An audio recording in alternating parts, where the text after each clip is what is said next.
Chairman, distinguished guests, we will start our today's event.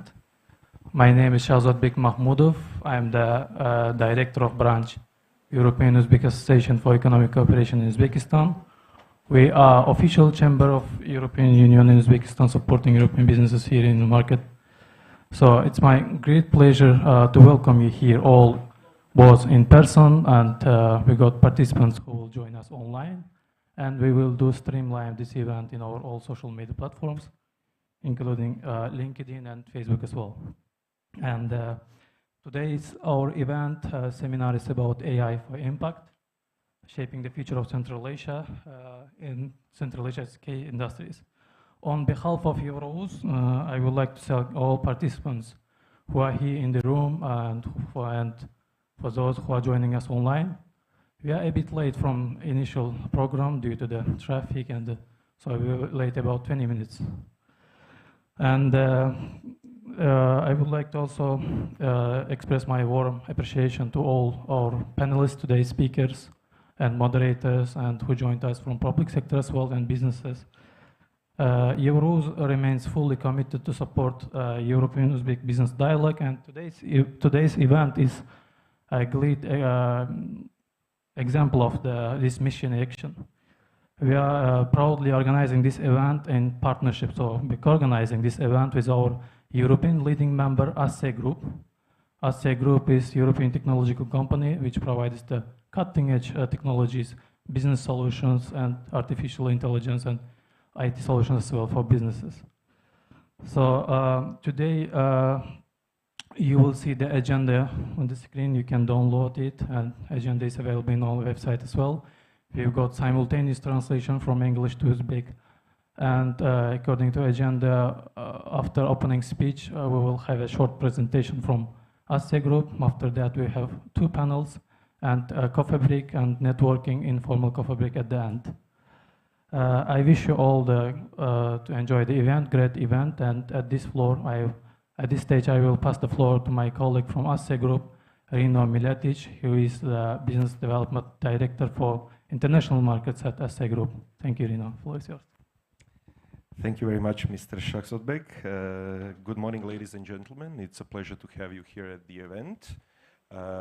Thank you for the introduction, and I would like to welcome you on behalf of ASSE Group to the AI for Impact, shaping the future of Central Asia's key industries. The idea or the goals for this event are threefold. What we would like to do today is to create an impact by showcasing what artificial intelligence is currently doing in these key industries. We would like to inform you about the current business cases, current success stories, and current developments within the AI sector. And of course, we would like to all of you to connect, to have this as a platform for discussion and for networking purposes, as you are the leaders and the decision makers in this industry. So once again, thank you everyone for joining. On behalf of ASSE Group, I would like you to have an informative and productive event. And for this, I would like to welcome my dear colleague, Mr. Krešimir Šuljak, our Sales Director for International Markets, who will do our first presentation. And after the presentation, we will start with our panel. Thank you very much. Thank you, Rino. Thank you, Mr. Shahzodbek, for the warm welcome. Thank you all for coming. Hopefully you will enjoy today's event. Yeah. So when we started planning the event, it was a few months ago, yeah. I think that in that time we changed or we adjusted the topic of my presentation. I think the first one was a little bit too general, and I kept asking myself, should I talk about the water pipes and electric lines and stuff like that? Now I think we narrowed it down and we can talk about the IT and how can IT and AI help us. There's a clicker. Help us, to become more intelligent, more efficient, and everything that comes, with the new technologies. Even though I'm in a capacity of a sales director, and you know, it's in my nature to try to sell something at any opportunity, I will try not to do too much of that today. So during the discussions and when we were agreeing on this event, we said, okay, we will not do the marketing stuff because we have a networking sessions and everything that happens after the event, so we can talk in details. But I will try to give you the examples and the success stories and some of the tangible data that we managed to do with our partners back in Europe. This is the one that I need to press. Okay, first of all, we need to set the context. Utilities, but not just utilities. I don't know how many people here are not from the utility business, are at the turning point. And that's something that we are hearing from time to time. I would say like every couple of years there is some turning point for everything. Why? Because of the infrastructure strains, customer expectations that are becoming more and more demanding, digital transformation demands, and of course some regulatory pressures, which are of course different from country to country. And then the market snapshot. This market snapshot is not coming from some deep and thorough analysis of the Central Asia market. This is something that is happening, you know, all over the world. So we can go from USA to Europe to Asia. It's always the same. Aging infrastructure, reactive operations, digital native customers, so the new generations, and siloed data and legacy systems. That's what we see with every partner, with every customer from the utility and of course some other sectors that we are working with. And I can go with like 10, 12, 20, 100 questions, but I said, okay, let's go with this one. So how, and this is now the salesman in me, and with who do we move from reactive to predictive, from siloed to connected, and from operational to intelligent? So I chose like 3 examples, or 3 trends that I can show you, and how we managed to make our customers doing better business, more efficient with the solutions that we provided. So the first, let's say, trend is smart infrastructure and smart hardware. But you know, this infrastructure alone is not enough anymore. And smart metering, smart grids and stuff, they are becoming a standard. So I think wherever we go, whichever country we visit, we see more and more of that. But what brings the real value is the intelligence. So that's the software, the smart software that can help with all this infrastructure and enables our customers, our partners to analyze the data, to predict the failures, and of course to optimize operations automatically. That's the goal. And for this case, I chose one of many products that we have in our portfolio. This is the company or department within our organization called Dwelt, or DWelt if it's easier to pronounce. It's a powerful solution developed to help utilities to gain full visibility into consumption, pressure zones, and distribution performance. And with one mid-size utility provider back in Europe, we managed to reduce the water losses by 15% by using AI-driven pressure monitoring and leak predictions. And you know, from environmental perspective, that's not just savings, that's a sustainability in action, which I think it's important to mention. Just a quick look at Dwelt, like from the internal point of view. So they are focused on one sector, it's utilities only. They're very, very product oriented, that they have more than 100 engineers, not just employees, who are dedicated, you know, for this kind of solution. The second trend, and it's, I think, all over the place at the moment, is a hyper automation. And from billing to energy load optimization, fraud detection, document management, which I think will be the topic of Marin's and Vizal presentation later. And now AI can handle the decisions too. It's not just about automating the processes, but also the decision. But carefully and, you know, in time, not like pushing for it. And I always like to mention when we speak about the AI and stuff, and you read the articles, you read the stories about the AI and how it will replace the people and we will not need so many employees anymore. Okay, personally, I don't believe that's the case. So it's not about replacing people, it's about augmenting them or equipping them with much smarter, faster tools so they can make the decisions with the help of their AI assistants. And of course, AI streamlines billing, anomaly detection, internal processes, everything that you can imagine, enabling autonomous decision making. For this kind of a case, there is a department within our company which we consider to be the powerhouse of AI. We call this department ThinkSolver. And with one energy provider, they built a model that monitors consumption data in real time, flags anomalies, and they resolve billing complaints automatically, which reduced the complaint resolution time by 40%, which I think it's a really, really nice KPI to be shown here. And now imagine the impact that has on a customer satisfaction when you drop the resolution time by 40%, and of course it has something to do with the operational costs. This slide is not very simple. It's just showing how it looks like from a platform, let's say, perspective, but of course we can discuss all of these later during the networking or maybe panel time. And then there is a third trend, I would say, which is a digital customer interface, or the human interface is now digital. I mentioned that it's not about replacing people, but we all know and we all hear that during this kind of events or anywhere on the internet, that customers are more and more demanding, but you know, customers want very simple things, fast, human or human-like now with the AI answers through phone, chat, voice, email, anytime, anywhere. That's very simple in its nature. And utilities, and I would say all other organizations, companies, industries, need AI, not only behind the scenes, but also on the front line of communication. And AI assistance across digital channels, and it's very important to mention that when we come to this part, which is related to a customer support, customer care, and stuff like that, these AI assistants are not supposed to be only for our end users or our customers.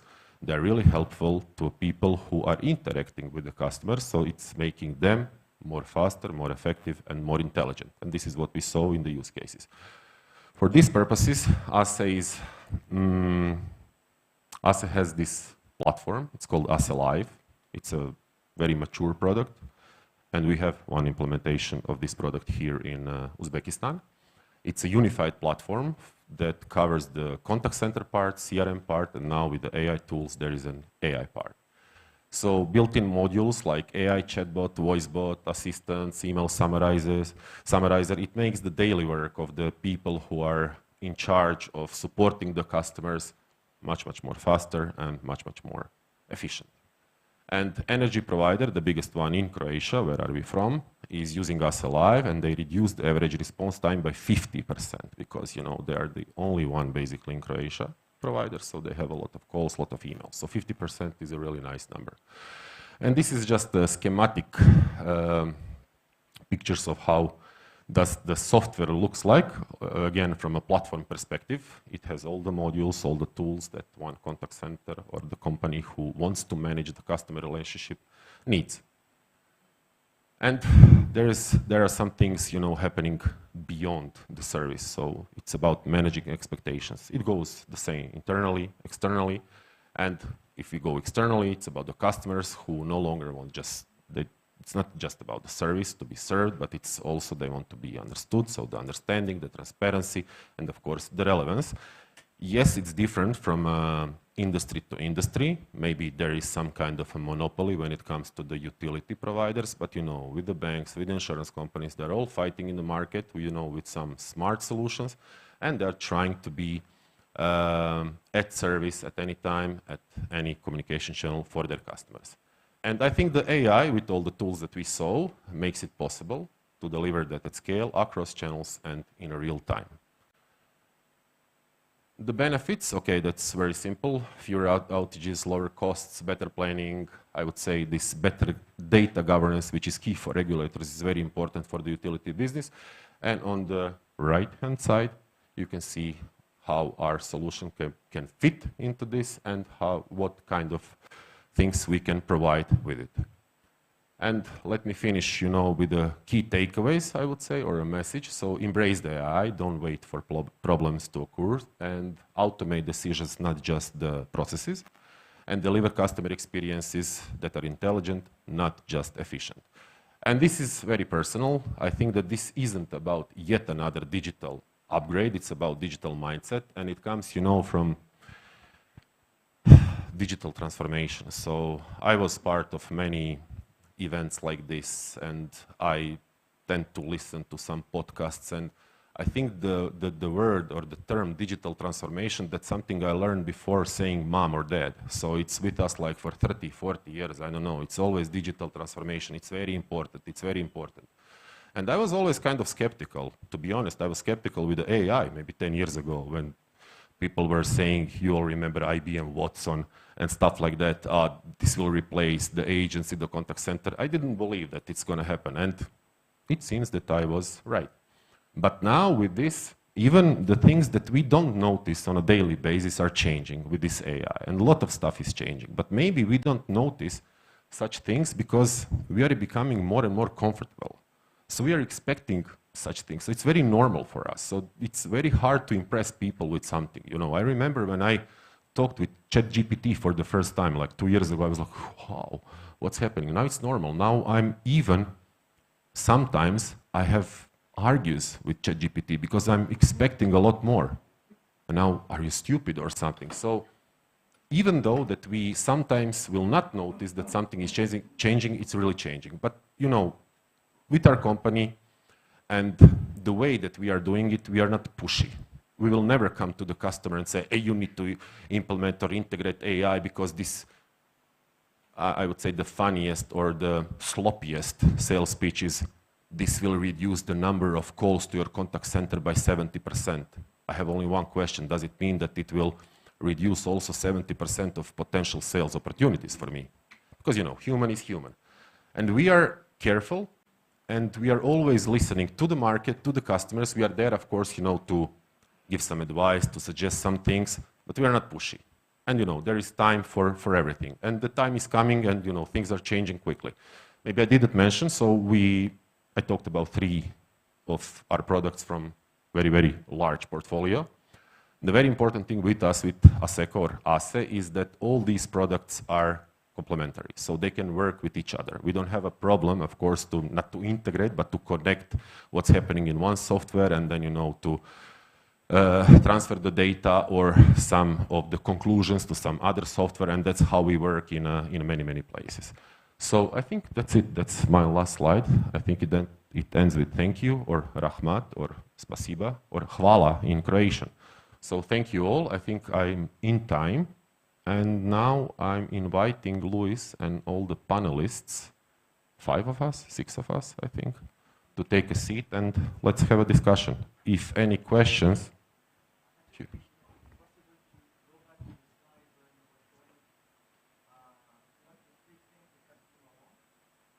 I cannot go back because they changed the presentation. Yeah. But I have it on my mobile phone. Which one?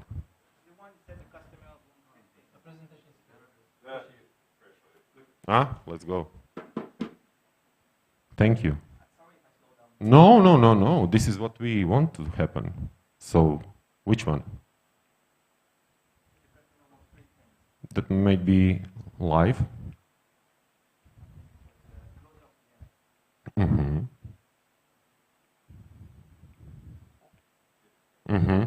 This one. So they want. I'm pressing the wrong button. There is a button to go back and the button to go forward. So, yeah. This one, I think. Yeah? Fast human and human-like answers. Affordable? Services? Okay.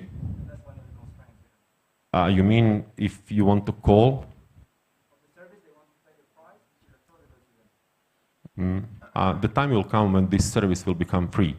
Or, as we were discussing yesterday, maybe it's not free, but it's in the price that you are already paying. It's going to be a little bit more higher, like a free telephone, the email is free, Telegram or any of other channels can be free, chat, the web chat, the text chat, it's free. So yeah, you know, in Europe, most of these things are free. But, you know, I can tell you the secret, you know, the banks, especially in Europe, there is a mandate. They have to put the contacts on their webpage, including telephone. And it needs to be free telephone. And they do it, but they're hiding it. So you have to click like 77 times to find the phone number. It's the same with the telcos. But you have chat, you have email, because it makes their job easier. But now with the with the voice bots, which are really, and I was very skeptical about voice bots. Now they really sound like human and they understand, and you can interrupt and say, no, no, no, I wasn't asking that, and you will feel that you are talking to a human. Okay, so we will see how it's going to go. I still don't have a very tangible use case to say there is a company that reduced and the usage or the efforts of the agents. No, but it can be helpful, especially for the repetitive questions. Yeah. So, Luis, let's go. You'll sit here, and I'll sit on the end. Or. Perfect. Thank you. Thank you. Thank you very much. So, good morning, everyone. The first panel today will be on opportunities for customer service processes and automation in key industrial sectors. But before I ask the panelists to come in, it's fascinating to listen to the first presentation and the idea that AI is a catalyst for energy efficiency. I'm a partner at a law firm, Dentons, in the European energy practice. I've worked in energy for 25 years, and I started my career in Norway. In Norway, energy efficiency, the catalyst was the oil price in oil and gas. So when the oil price went down, we had to tighten our belts and do things in a more optimal way. And it was heat, because power in Norway is produced by hydropower. So when we had hot summers, the reservoirs would dry up and we would have to suffer higher energy prices. And it's actually interesting that those two challenges are with us, and they've probably grown over the last 20 years. We're faced with greater volatility in pricing. We're faced with climate change. So without knowing too much about this subject, it seems to me that AI actually becomes really, really relevant, because we're going to have much, much smarter and responsive solutions, and companies really do have to implement them in order to keep functioning effectively. The other final point I think is interesting is AI, of course, relies on access to critical minerals. You need to build out a lot of computation, you need to produce a lot of microchips, and we see at the moment with... Yeah, exactly. You also need a lot of energy. And we see at the moment a new administration in America whose foreign and trade policy seems to be increasingly organized around access to critical minerals. They're wanting to do the deal in Ukraine. They're adamant that the US will protect sovereignty of Taiwan. So even at a high political level, AI and what you need to deploy AI on a large scale is becoming more and more relevant, and indeed is impacting on global political and economic security. So it's not just an issue about automation for customers, it's actually becoming a major issue at much higher levels. But I'll shut up there, and it gives me great pleasure to introduce our panelists. We have Chris Meir already. I'd like to introduce the Deputy Minister of Energy. Umid, if you'd please come and join us. We have Abdulaziz from Suez. We have Shaheen from Veolia. Malika from IT Parks. Please, if you would all come and join us. So the idea behind this panel was that the general topics of discussion are an overview of transportation, water, energy services developments with reference to the application of digital technologies for automation, service planning processes internally. What are the challenges for citizens and businesses in acquiring and contracting those services? And how digitalization is being implemented to overcome this. I think that was the idea behind the question, that this has to be something that customers want and can afford. The same issue with energy. I mean, this is the sort of the $64 million question, isn't it? As we go through the green transition, we've got to make sure that energy remains affordable for all our citizens. And that's the challenge with the costs involved. It's not an easy circle to square, as it were. And what are the challenges in transportation, energy and water service maintenance and new digital technologies, how they use to manage customer demands? So what I intend to do is ask each panelist 3 questions. Hopefully we'll finish around 15 minutes before scheduled, and then it will give opportunity to you all to ask your own questions or comment on what has been said. If anyone has a pressing comment, please put your hand up if you think it's relevant to make that comment in real time. Very happy to receive questions. So, yeah, Deputy Minister, we could start with you.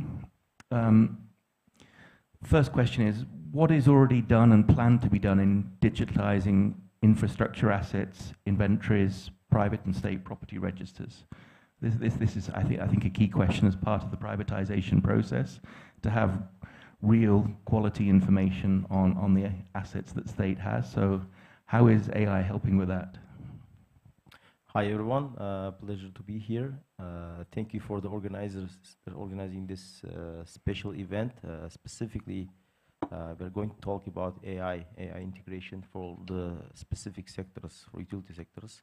This is really important at this time because not only Uzbekistan, all the majority of the countries are doing energy transformation, energy transition stage right now, which means they are upgrading their infrastructure.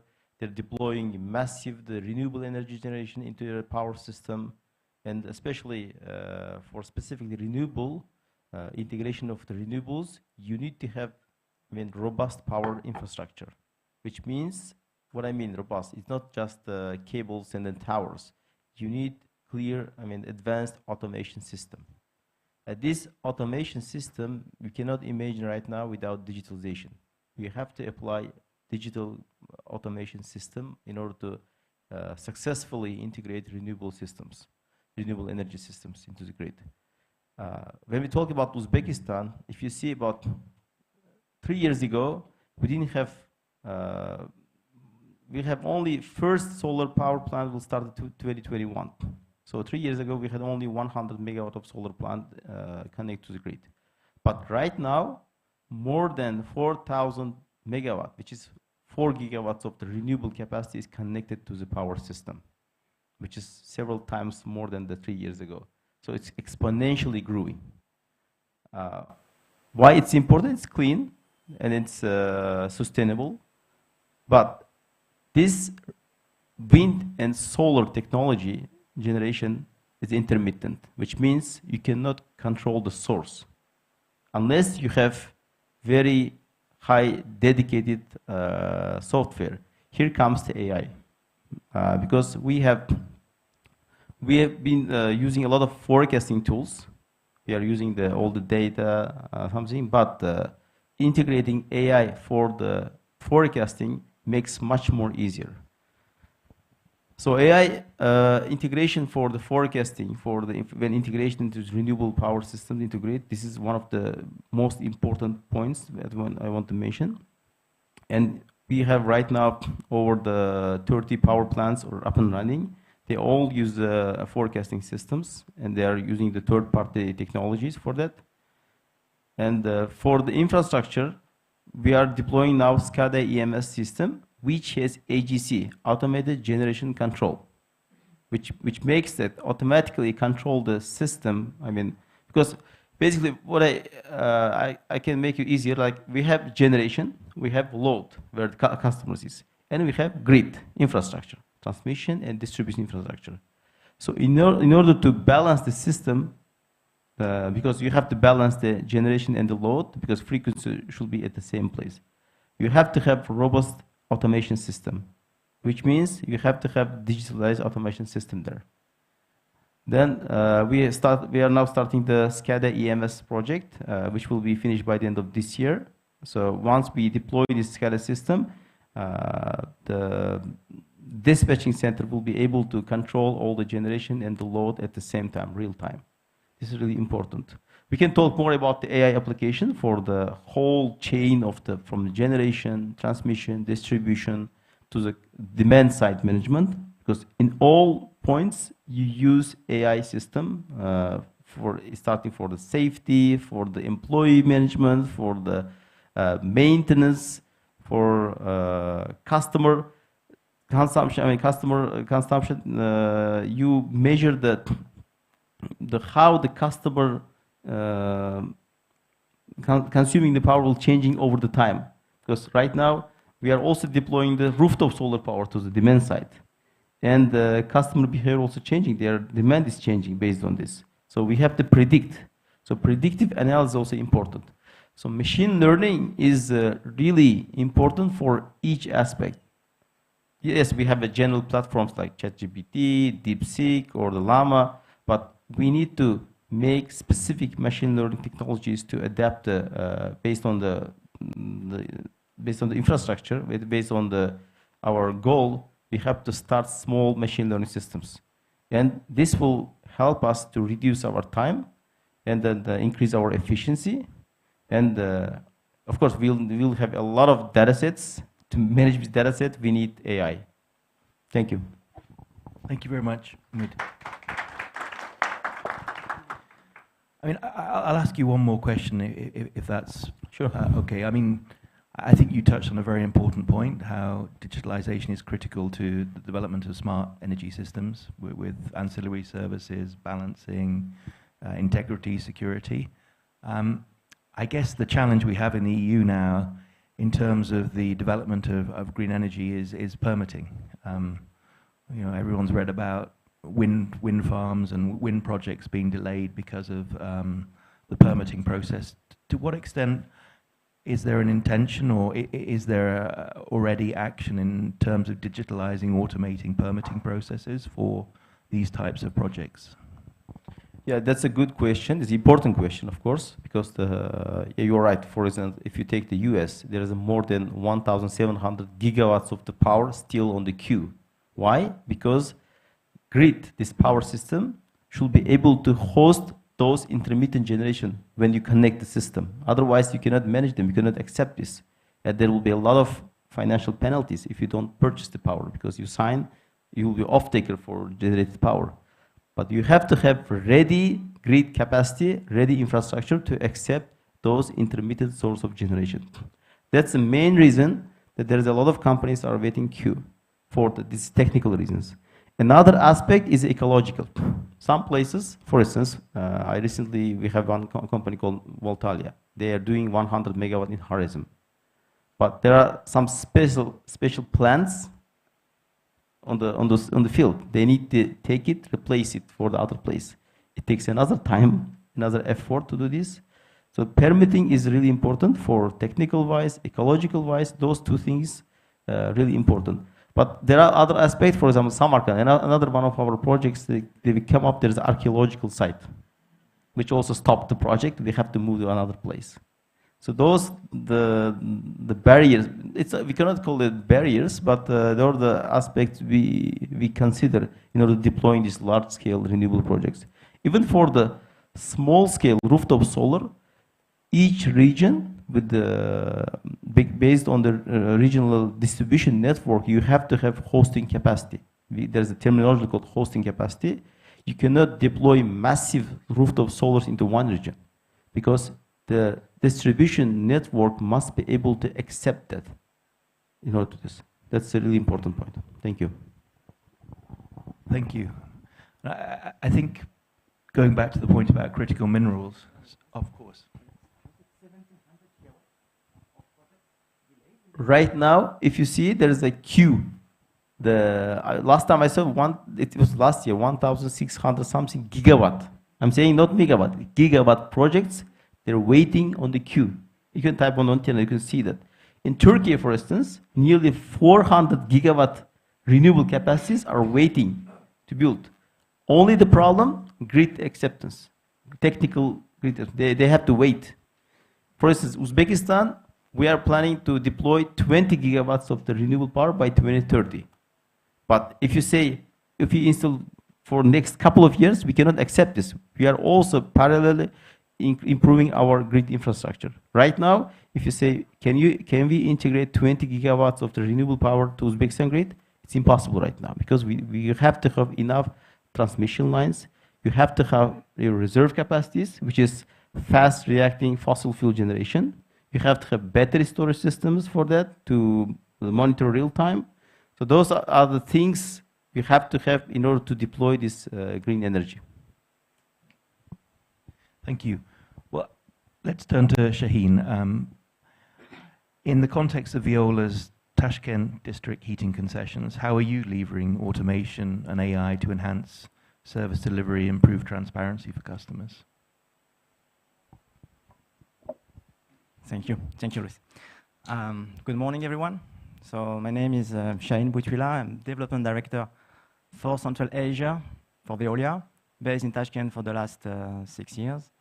And I'm also a board member of the Europe-Uzbekistan, and I would like to thank the team for this organization. Well done.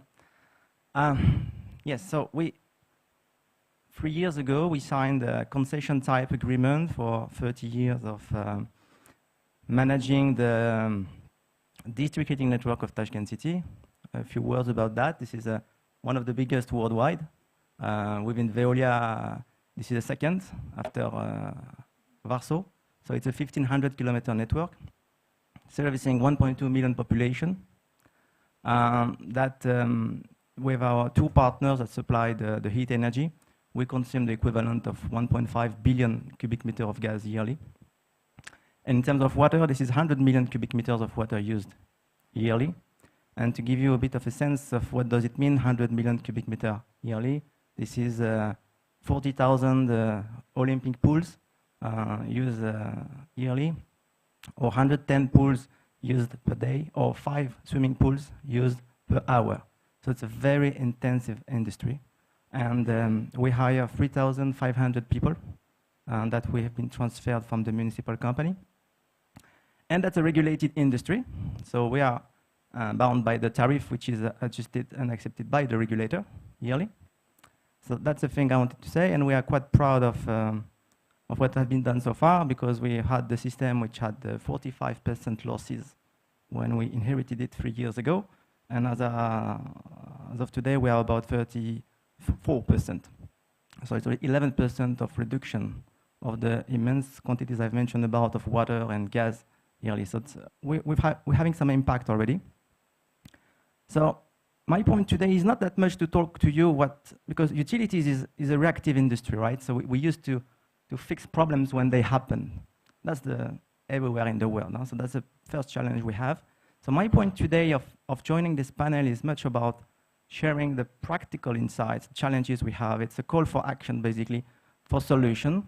We're surrounded by great minds and have good solutions. So I'm happy that at the end of the day, we'd have some solicitations to help us, because it's a challenge that we need only collectively to be resolving.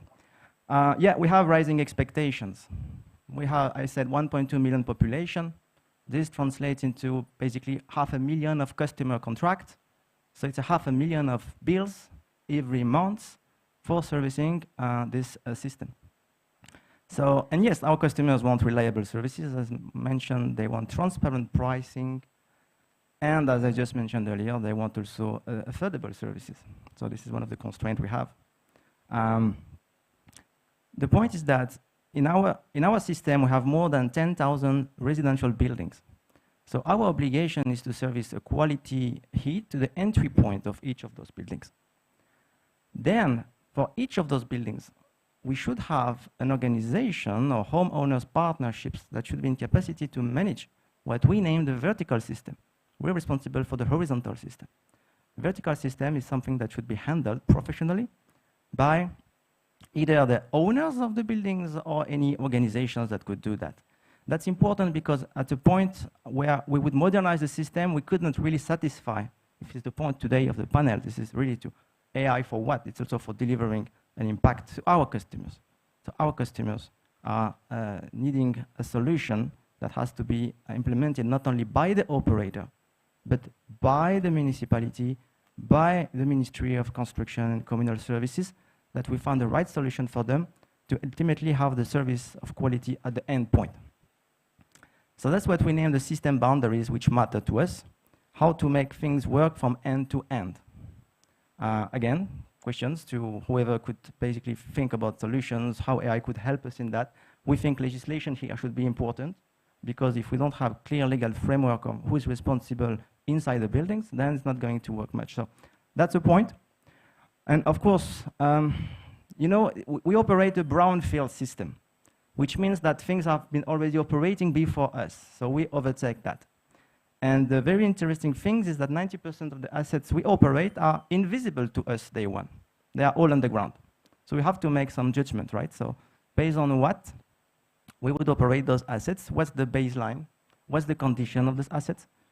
Does the balance sheet reflect the condition of the assets in quantity, in quality? So the answer is no. And this is what we've been identifying throughout the first 2 years in implementing a technical audit.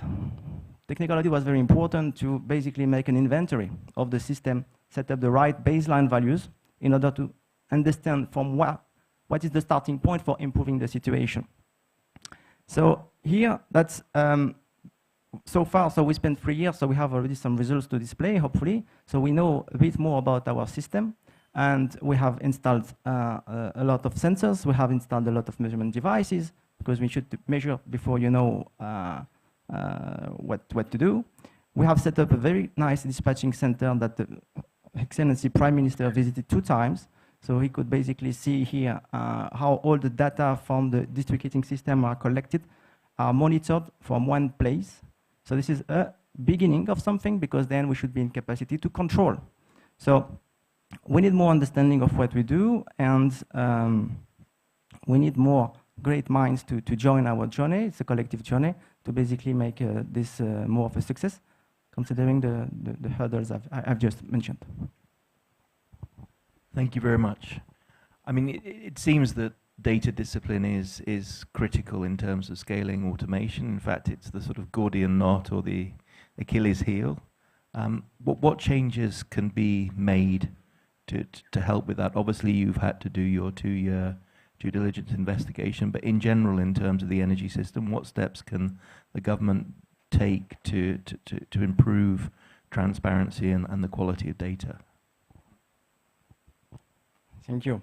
So, yeah, so that's data discipline is really the heart of the thing, because we have access to a lot of data. We are overwhelmed by data. I said 500,000 customer contracts, the length of the network, the number of buildings, the number of devices. So we're literally overwhelmed. And here, this is where we need, I would say, 2 things. The first one, a proper data collection, data labeling, data storage.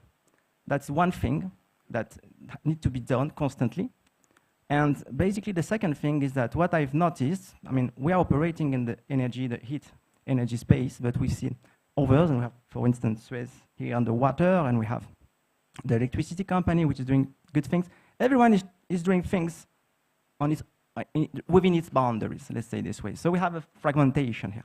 We have a fragmentation issue because we are not really cooperating each other. So that's a point maybe that should be really cared by the relevant authority, that we don't do the same thing, and we see really who is doing smart things and how that can be implemented across the system.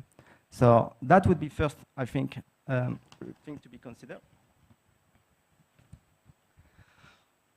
And because at the end, yeah, the data, you know, I mean, AI is as smart as the data you feed it. So the short answer is garbage in, garbage out.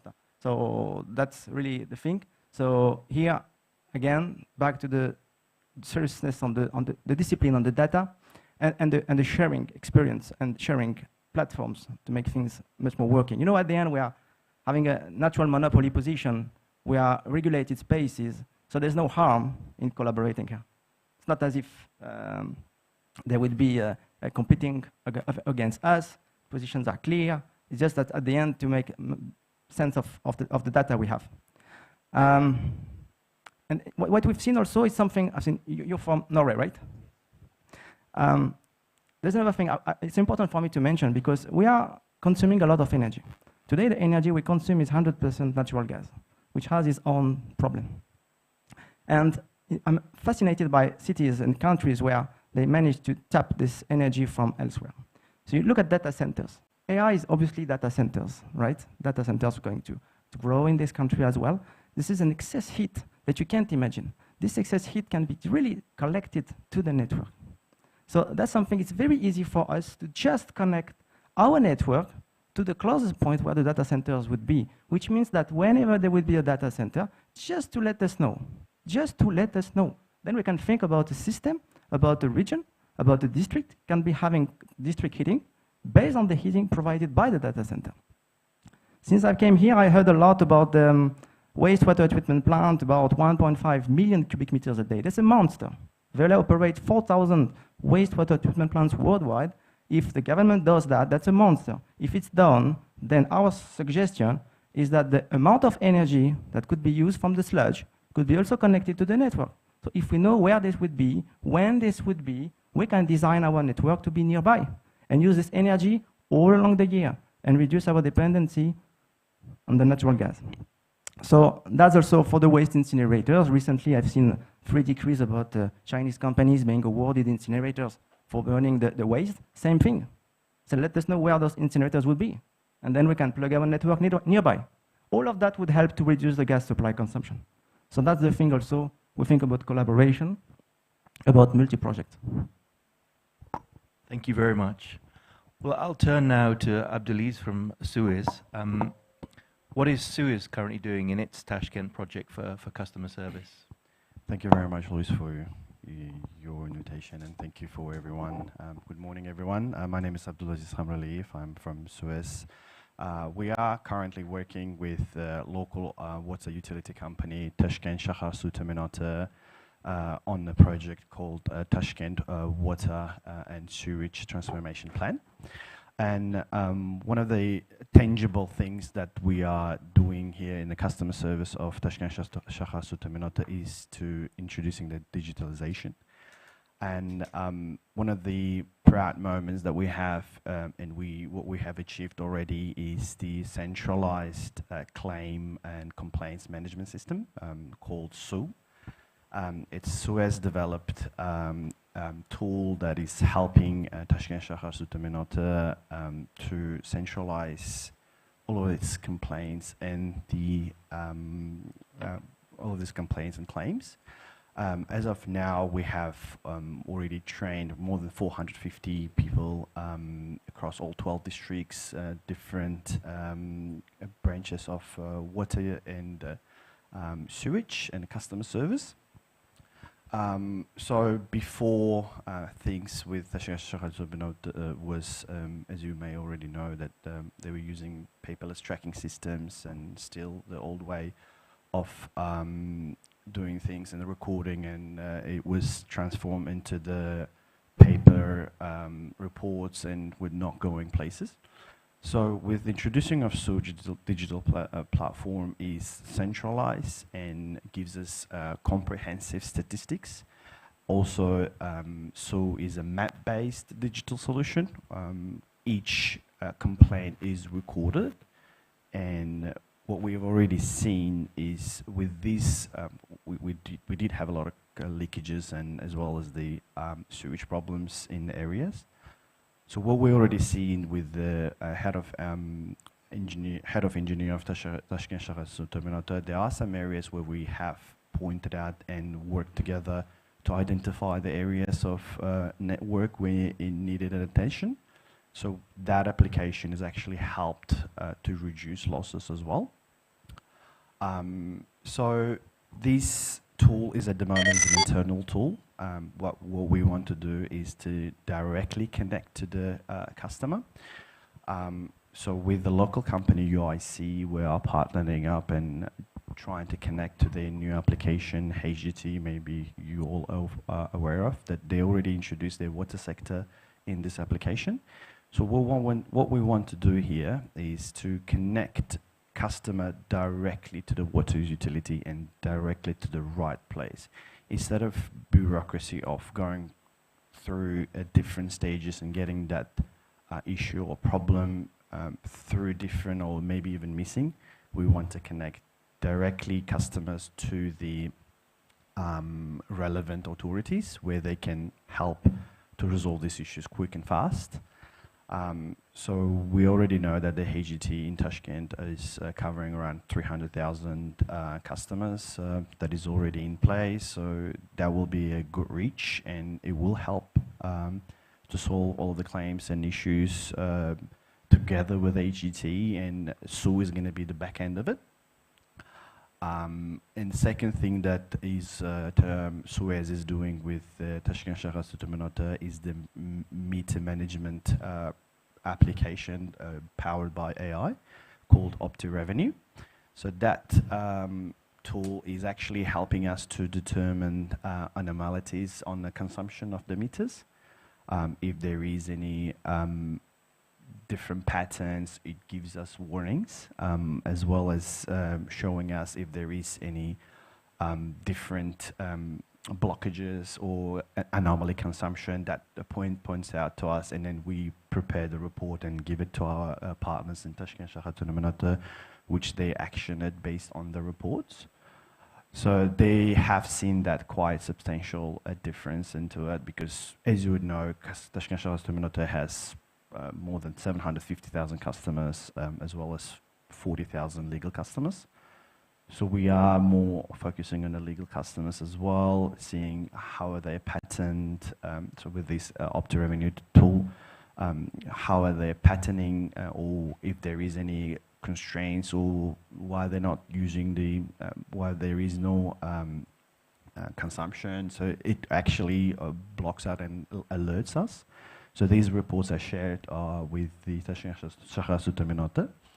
And the third thing that we are planning to do, but it's in the contract, is to introduce the CRM system to the Tashkent Shahar Sutuminota.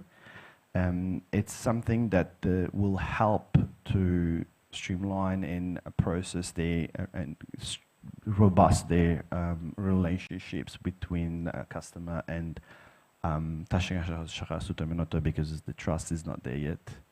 So these things are mainly the what customer service, from the customer service point of view, and as you already maybe know, one of the main things that we are introducing is the smart metering in Tashkent Shahar Sutuminota. Around 650,000 smart meters will be installed in Tashkent Shahar Sutuminota. Thank you very much. It's very interesting how there's an integration between all the different aspects you mentioned, that the SUV system is integrated with other platforms like the HDT. I mean, I guess that integration is critical. Yeah. So what we're going through is we're going to the ready product where it's already connected and it has a capacity of 300,000 people. So that way, that 300,000 people will have an access to the complaints and to resolution of these problems. Also, we do have a communication campaign soon launching with these, together with our partner, which will help them and promote them. There is an application. If you do have any problems within your water network or within your bill, possibly, you could pay attention to this application and then get resolution directly from the water utility, not through the different systems. So it will be going that directly to the water utility service. Great, thank you. Well, I'll turn now to Michael Eagle from IT Parks. Start by asking you how AI is already helping you in your business and the startups you work in, providing their customer support. Yes, thank you very much. Good morning, everyone. My name is Mahlio. I am an expert development director at IT Park. I want to make one step back and provide short information about IT Parks. So we are an organization established by the Ministry of Digital Technologies, and our main aim is to make Uzbekistan global service provider of digitally provided services. And I would like to answer your question from three perspectives. The first one is how we are as organization implementing AI, how we are developing it. So first of all, AI is one of the top topics nowadays. So everyone is talking about AI. And we have now 2,700 resident companies working in the scope of IT Park, and more than 400 startups under the umbrella of IT Park. So we have our internal systems working for communication with them because we are receiving reports of our resident companies. We receive information about the development of our startups, and we now implemented AI for communication with them, and we are implementing for analytics of their figures and data received from our residents, and this will be provided and represented this year. It will be publicly available in order to know what's happening in our IT ecosystem and in our startup ecosystem. Moreover, it's important to mention that the ministry is actively developing AI. I think it will be, more information will be provided during the second panel session, because we have here the director of this department from the ministry. But as a short information, our ministry has the separate branch developing AI in the country. So first deputy minister that was responsible for the development of e-government in Uzbekistan and responsible for realization of top projects now is responsible for the development of AI.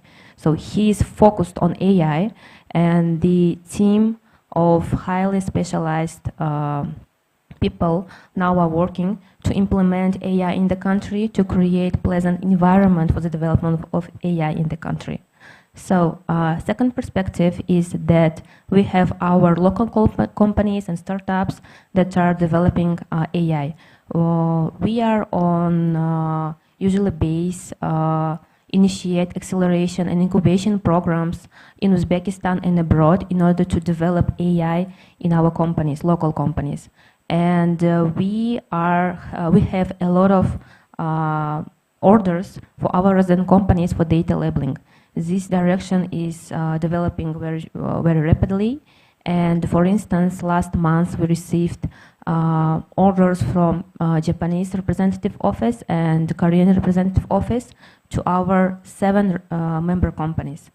So this market is developing very fast, and mostly in this direction we invite more companies from regions, because the work is not so difficult, but it's easier to train people and invite them to these projects. And the second direction is we are developing Uzbekistan and inviting investors, foreign companies, in order to open their offices in Uzbekistan as a regional hubs, or to outsource to Uzbekistan their services.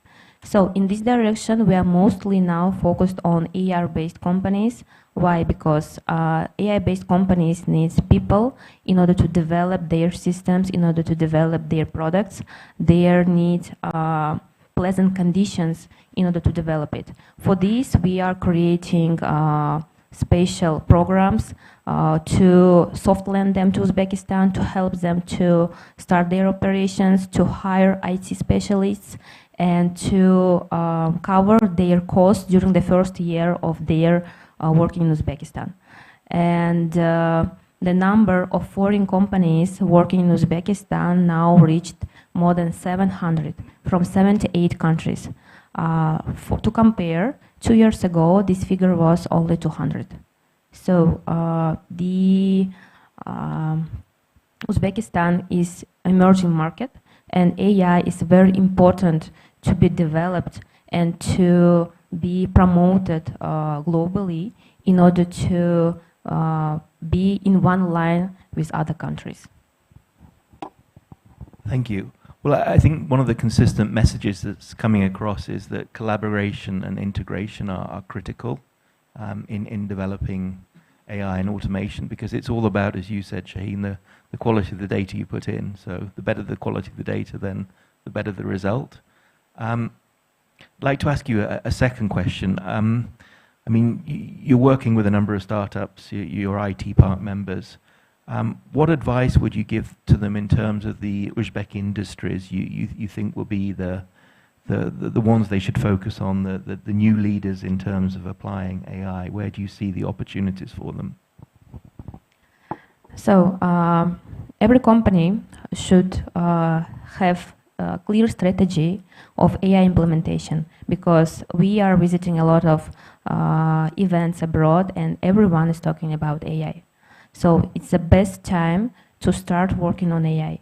And the second one is to train their employees to know how to use AI, because 2-3 years ago we were focused on developing BPO, business process outsourcing, KPO, knowledge process outsourcing, but these type of works are eliminated by AI, and about 5,000 people now working in Uzbekistan in BPO sector. So it's very important to start with them in order to train them to be more highly skilled people, and by using AI to provide their services. And the second one is to try to make their services and products more focused on AI, that will help them to be competitive in international markets, because we are actively promoting our products abroad. So I know that this will cost them a lot of money, but as IT Park, we are helping them to compensate their expenses. For instance, if they are participating on international event as Uzbekistan to sell their product or their services, we compensate their participation on this event. We cover the cost of the booth, we cover the cost of the flights. So they need to focus only on quality of their products, on their services. Others will be compensated by the IT Park. And I want to say also that we need more startups in Uzbekistan. 400 is not enough. We are actively developing startups, but we need to have more involvement of universities, because everything should be started from university. Yes, now we have more than 46 incubation centers in universities across Uzbekistan, but IT Park as itself cannot develop this sphere. We should work together. So every company, every developed maybe IT company or banks, everyone should invest to the development of AI and startups in AI sphere. Only in this scenario we will reach the development of AI in the country. Thank you. Thank you. Well, I will turn now to Kashmir. I discern from your introductory remarks that for you, technology is not just a way to help organizations reliably deliver services. It's a way for organizations to show that they're responsive to their customers, which I guess is linked intricately to delivery. From what you've heard over the past 45 minutes, what do you think are the opportunities and challenges for you here in Uzbekistan in terms of pursuing that goal? Just 45 minutes already? It doesn't feel like that, so it means that just confirms that it was very, very interesting. Yeah, I heard a lot of things from different perspectives, and yeah, different challenges in different areas.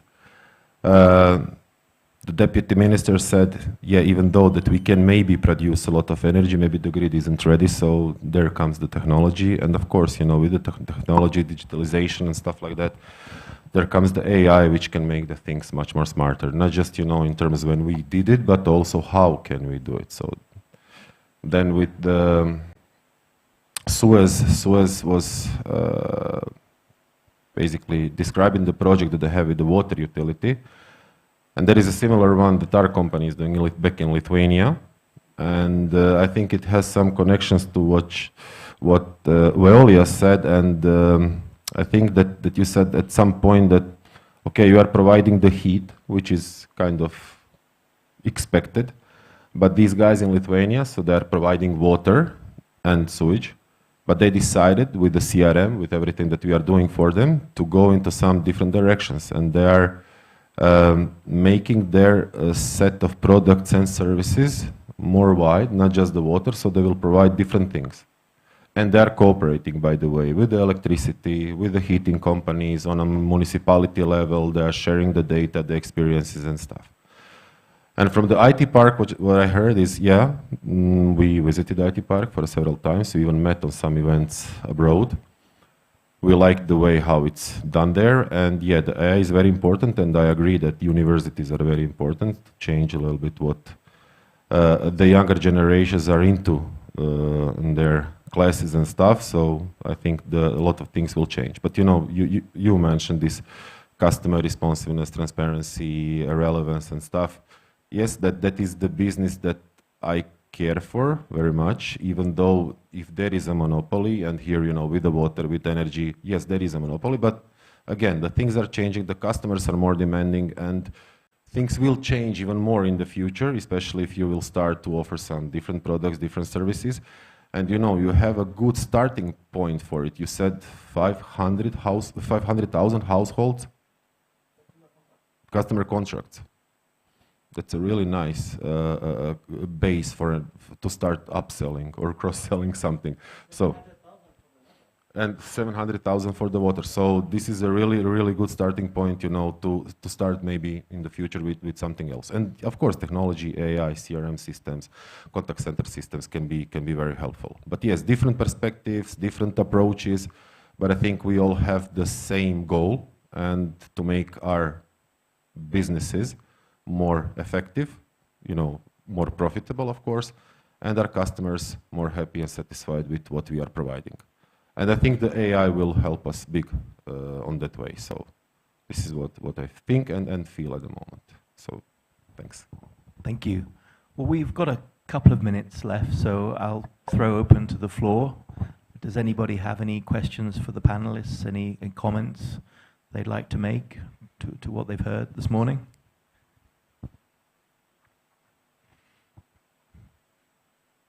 No comments? No questions? Or we do have one. Great. Hello, everybody. So my name is Davron Maksudov. I'm from the company Hududgaz Taminot. I'm a first deputy responsible for the transformation, including the digital transformation. First of all, thank you for this event. It's very interesting for us. AI for not only for our company, but for the country. And a little bit about our company. So we are this gas distribution company. We have more than 8 million customer, 3.7 million natural gas customer, and 4.2 million LPG customers. So we are using now more than 15 systems, which are including billing system, balance, ERP, etc. But we know that we should develop maybe we must use the AI systems as well.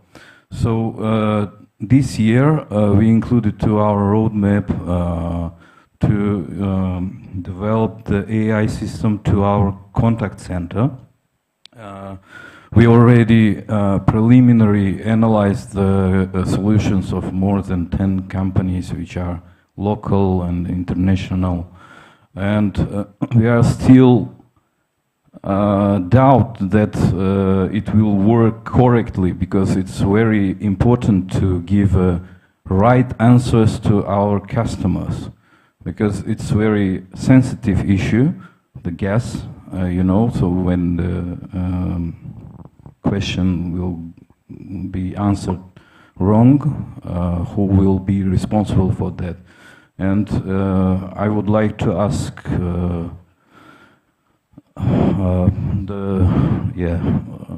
I see who will share the responsibility for such situations. Thank you. Thank you very much for the question. Yeah, we share the same concerns. And that's maybe the biggest one, like who will share the responsibility if there is a hallucination or wrong answers or misleading, inaccurate replies, which can happen. And this is why I mentioned, and I think I emphasized, that we need to start carefully. You know, it depends largely on legislation and regulatory framework. So I don't know if it's regulated here. In Europe, it's maybe heavy regulated, but still with some unknowns. And this is why I think that it's very important to start, I wouldn't say slowly, but carefully. And you know, when it comes to the gas or providing any kind of energy, or even, you know, with the banks, in the financial sector, it's even more, let's say, more of a concern, because, you know, misleading reply or misleading answer if you're, I don't know, want to take out the loan, and then you can go to the court. But they told me, I don't know, the chatbot, which is called Kresho, told me that I can take out the loan, and now the bank isn't giving me. So yes, those are the challenges, those are the problems, but this is why maybe we should start with repetitive questions, with something, you know, where the risk is lower than maybe with some that you can be held accountable or responsible after in any, I don't know, suit case or whatsoever. But as maybe I didn't put so much emphasis when I was doing the presentation. You said you already had some interactions with 10 different contact center providers. I wonder why we were not invited. That's the question that I have for you. So we'll discuss that later, if there is room for the 11th one. But really, when it comes to the contact center, CRM, we had some examples from the water utility company here. It's not really just about serving the end customers. It's about making you more effective, your people who are interacting with the customers and providing the right answer with some, let's say, level or some tool, you know, to control the answer that goes out. And that's very important, because, you know, if you put everything down to the level of emotions, and it's really visible in the fintech world, so how the banks are selling or upselling now. So you all remember, I don't know what is the case today in Uzbekistan, but like 20 years ago, 10 years ago, they were calling you from time to time, offering different kind of products, yeah? Fintech, telcos, that's their way to do the business.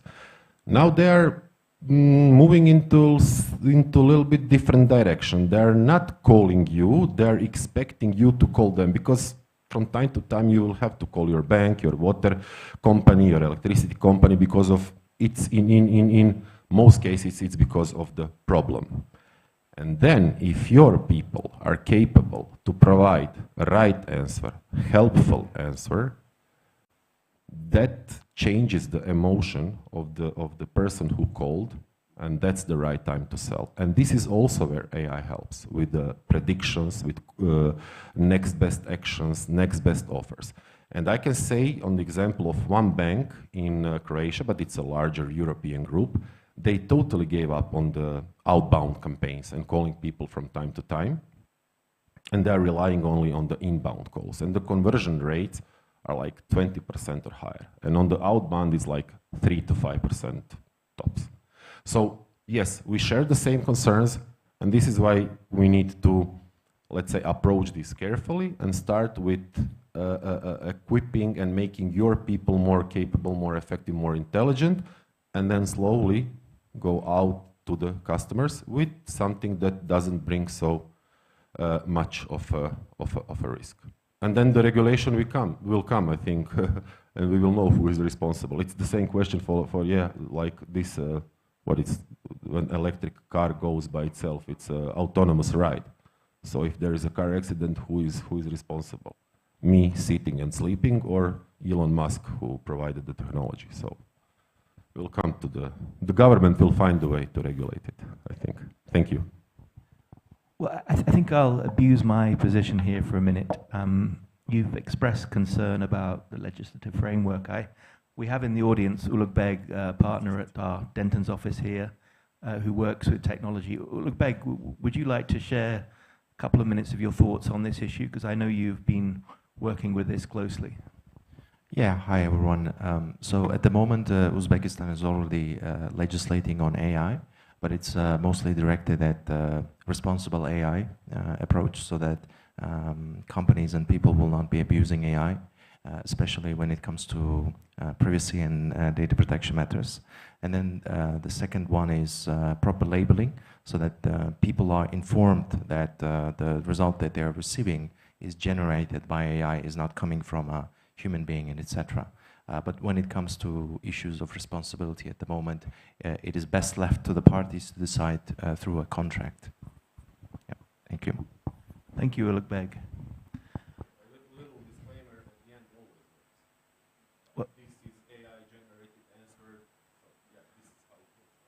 AI seems like lawyers. We tend to disclaim everything we do as well. Are there any other questions? Okay. Yep, of course. We have our online attendees who are also asking questions on this live broadcast. So a question is for Shaheen. As you have noted, the heat generated by the relatively large data centers can be reused for the heating of the residential buildings and social infrastructure. Have you started cooperating with the existing data center operators such as e-government, Uzbek Telecom, and so on? Is it? Yes. I would love to, because this requires, there's a thing I haven't talked about, it's the master planning, right? So basically every city, every region should have a development plan for the next 20 years or so.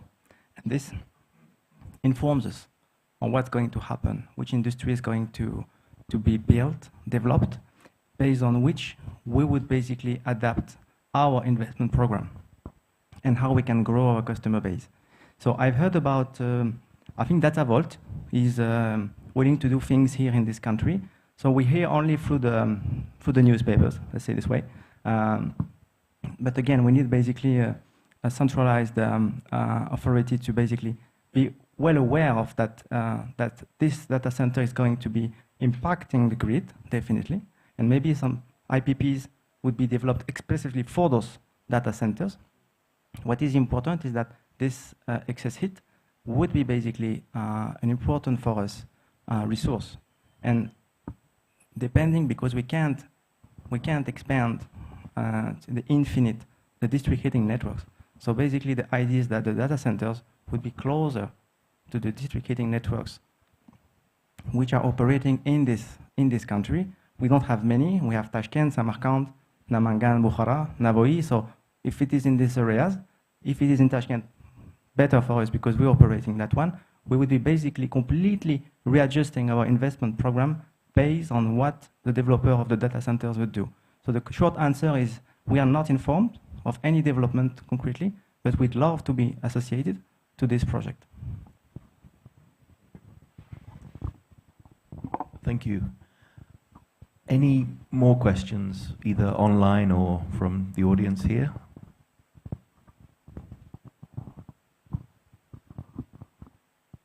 No? Well, Maybe I have a question. I think you can hear me without, but it's for the deputy minister. For the guys, yeah. So when we were discussing today, I heard a lot like 400 megawatts, gigawatts.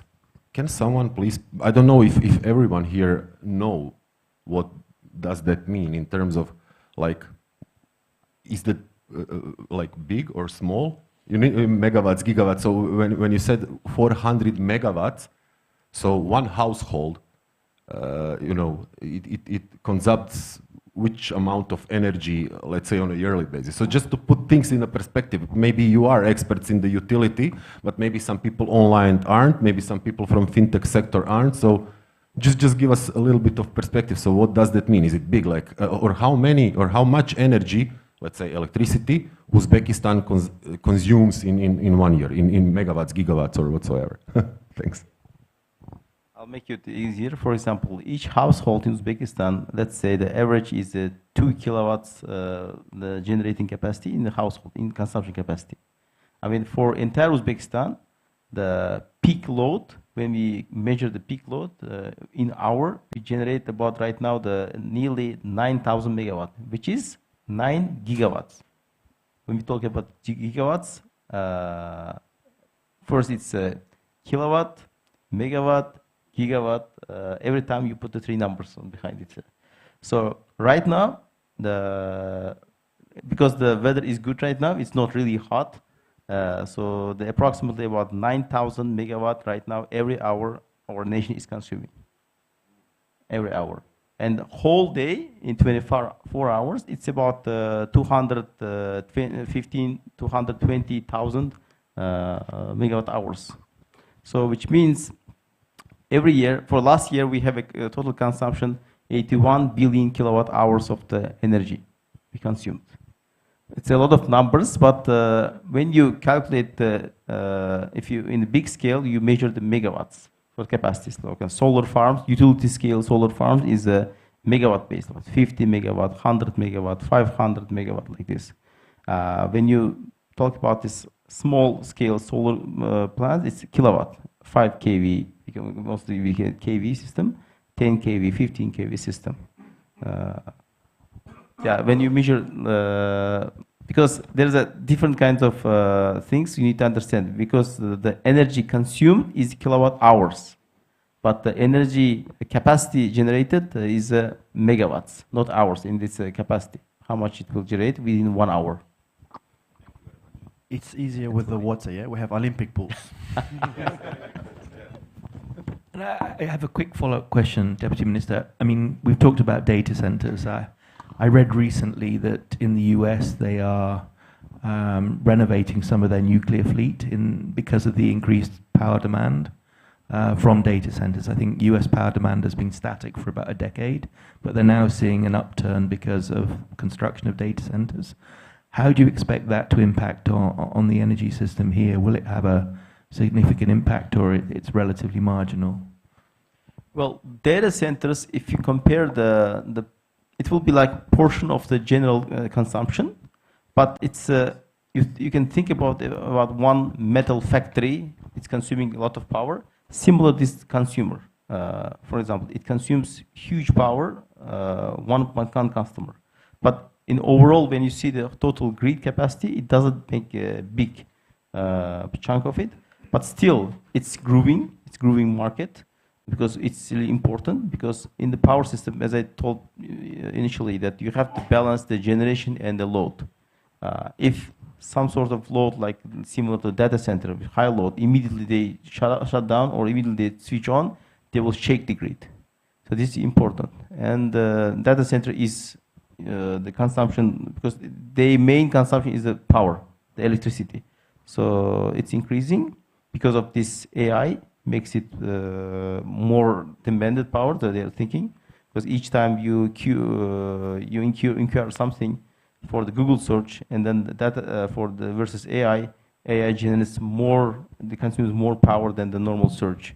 So it's really important. And here they have investors from Saudi, Vision Invest. They have one company called Data Vault. They're already starting the pilot projects here. In the upcoming years, they're also planning a lot of the so-called green data centers, which is powered by the green power. Just one small comment regarding the data center for Data Vault you mentioned, and Mr. Deputy Minister mentioned. Data Vault is constructing it. You said that you don't know what happened with this project. I just want to confirm you that it's constructing, because every day through my window of office I can see the construction phase. So it's in the territory of IT Park. I feel the construction, I see the construction, that's why it's going on. And it will be, as it mentioned, green data center, and it will provide 10 megawatt. Honestly saying, I don't know how big is it. I just realized, but when I say 10 megawatt, people say it's a huge number. So it's a small comment. Yeah. Thank you. Well, it's good to know that there is some physical assets attached to this AI revolution. You can see it out of your window, so it's real. I think we had one more question, yes?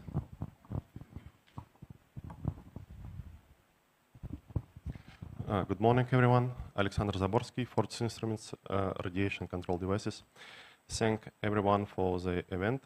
And I have a small question to beautiful representative of IT Park about real impact of AI. As far as I know and remember the number, there is ISO, International Standard Organization, standard, numbered 42001. It's called Artificial Intelligence Management System as a part of management system of each organization. is there or how many organizations, companies in Uzbekistan who develop, implemented, and certified for this standard? As far as I remember, it's published 2 years ago in 2023. Thank you very much for the question. I cannot answer for all companies in Uzbekistan, but I have answer for the 2,700 member companies of IT Park. So several of them now are trying to receive the certification, but up to now, none of IT Park member company don't have this certification, but hopefully, I think up to the end of this year, we will have such cases. So very important to have the first cases, because as soon as first cases will be reached, then others will learn the experience of the first ones, and they also receive. I think for next year, if we will have such event, you can answer this again, and I will have numbers of residents who have this certification. Thank you. Thank you. Well, I've just realized we've gone about 20 minutes over schedule. It's been a really fascinating discussion. I very much enjoyed it. I hope you all have as well. So I'd like to thank all our panelists for what has been a very open and informative set of presentations and discussion afterwards. Thank you.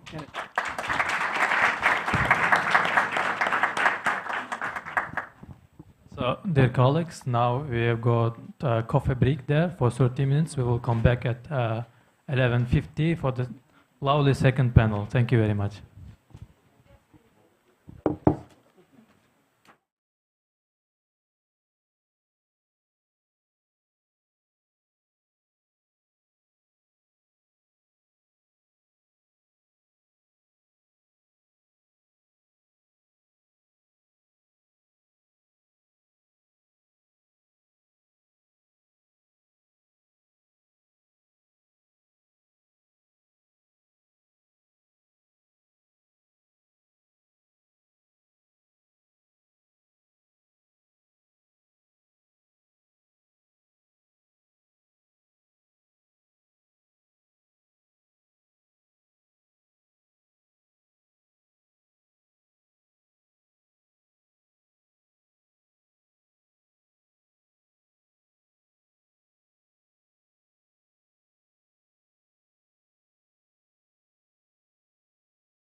the event.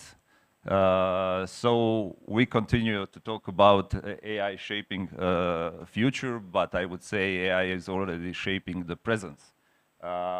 Since we, can we start the presentation, please?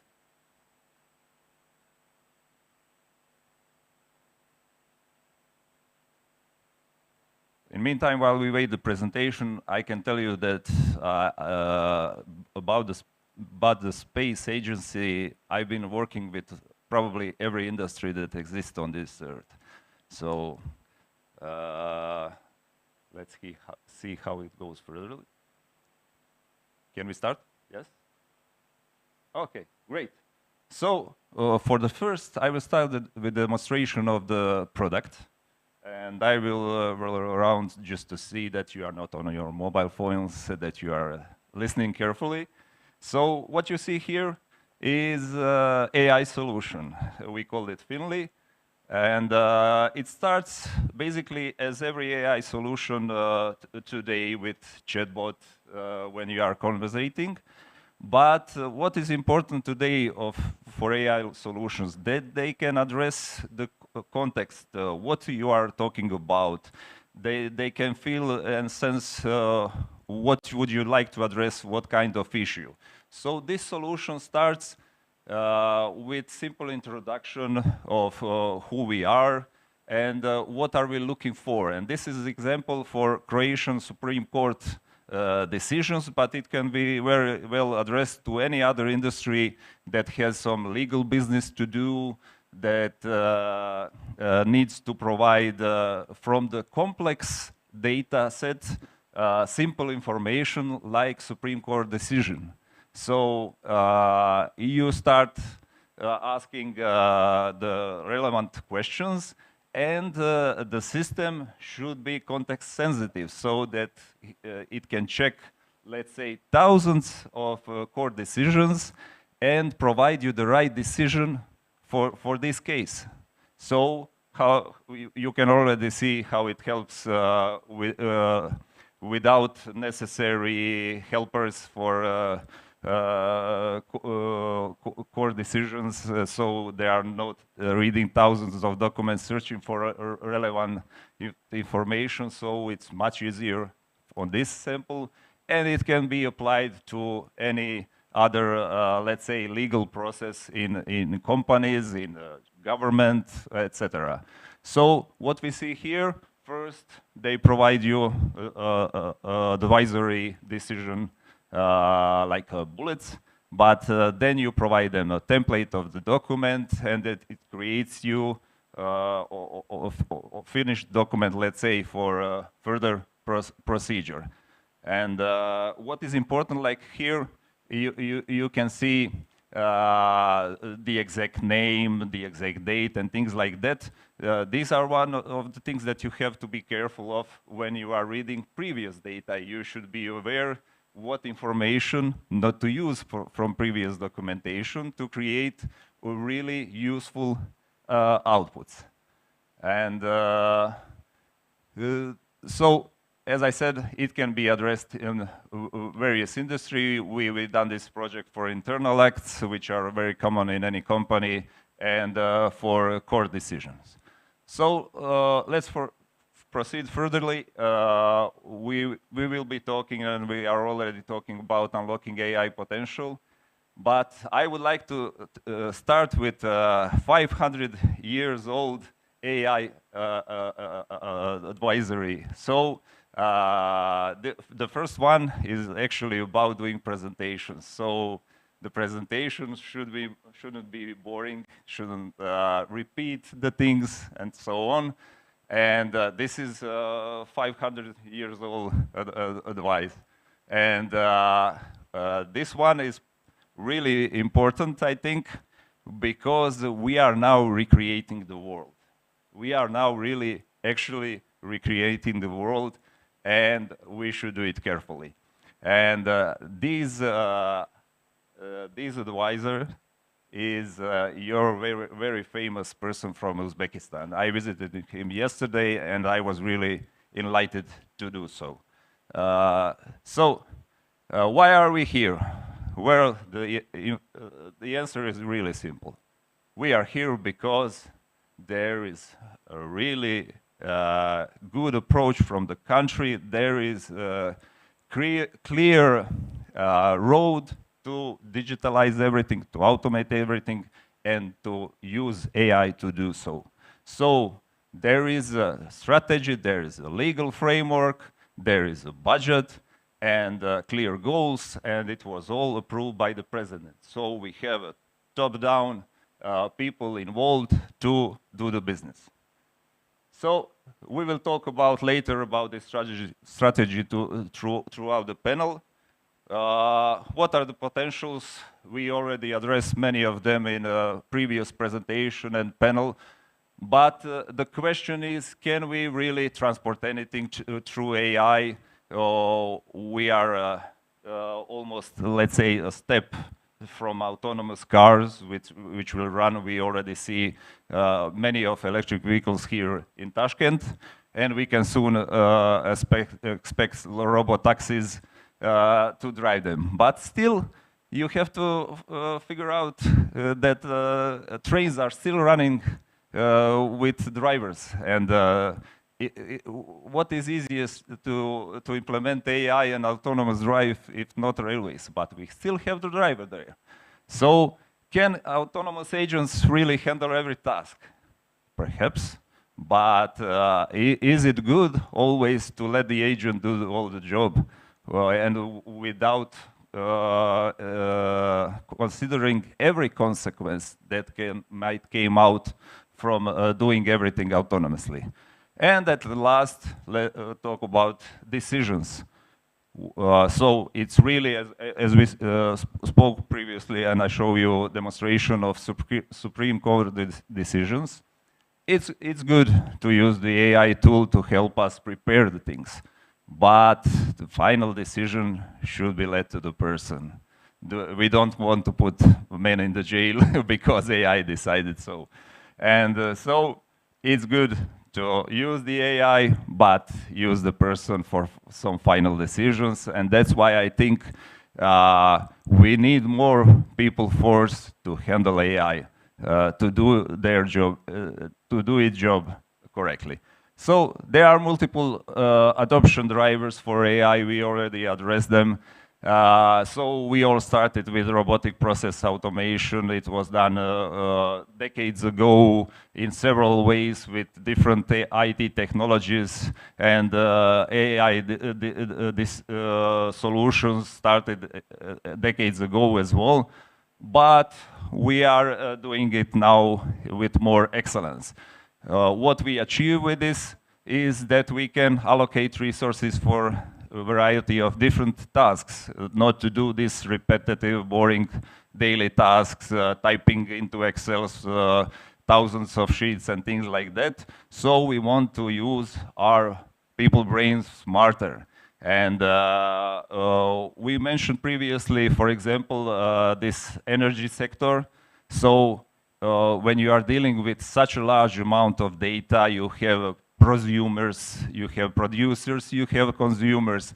You need to bind all these data. You need to handle, for example, some smart grid. And it's a bunch of data which no human can handle. You really need right technology that can aggregate these data and provide useful information in real time. So real time, it's quite important. You want to avoid outages that happened all over Europe because you didn't have balance in the network. And it can be applied to any other business like banking, like telecoms, any other business really. Predictive maintenance, again, for any smart grid in electricity, for transportation mean. So we can talk about, for example, airlines that we all use to get here to Tashkent. So predictive maintenance should provide us on time when to do some things. And it's, again, multiple data, sensitive data that you need to handle. And it can be only addressed really by machine, but provide you the insight on what will occur precisely. Personalized customer experience, you talk a lot about it and heard a lot about it in panel 1. It was all about customer experience for a variety of industries as well. And we come to the last thing that we will talk through the panel. It's scalability.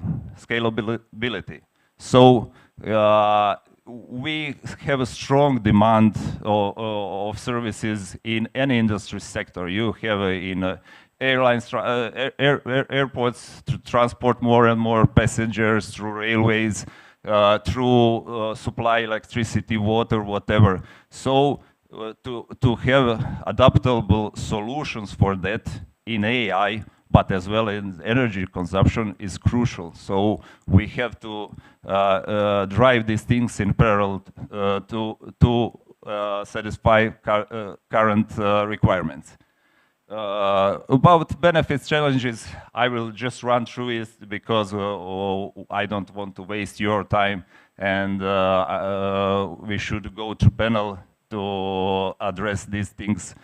So there are a lot of benefits that AI brings in every single industry, and there are a lot of challenges as well to handle.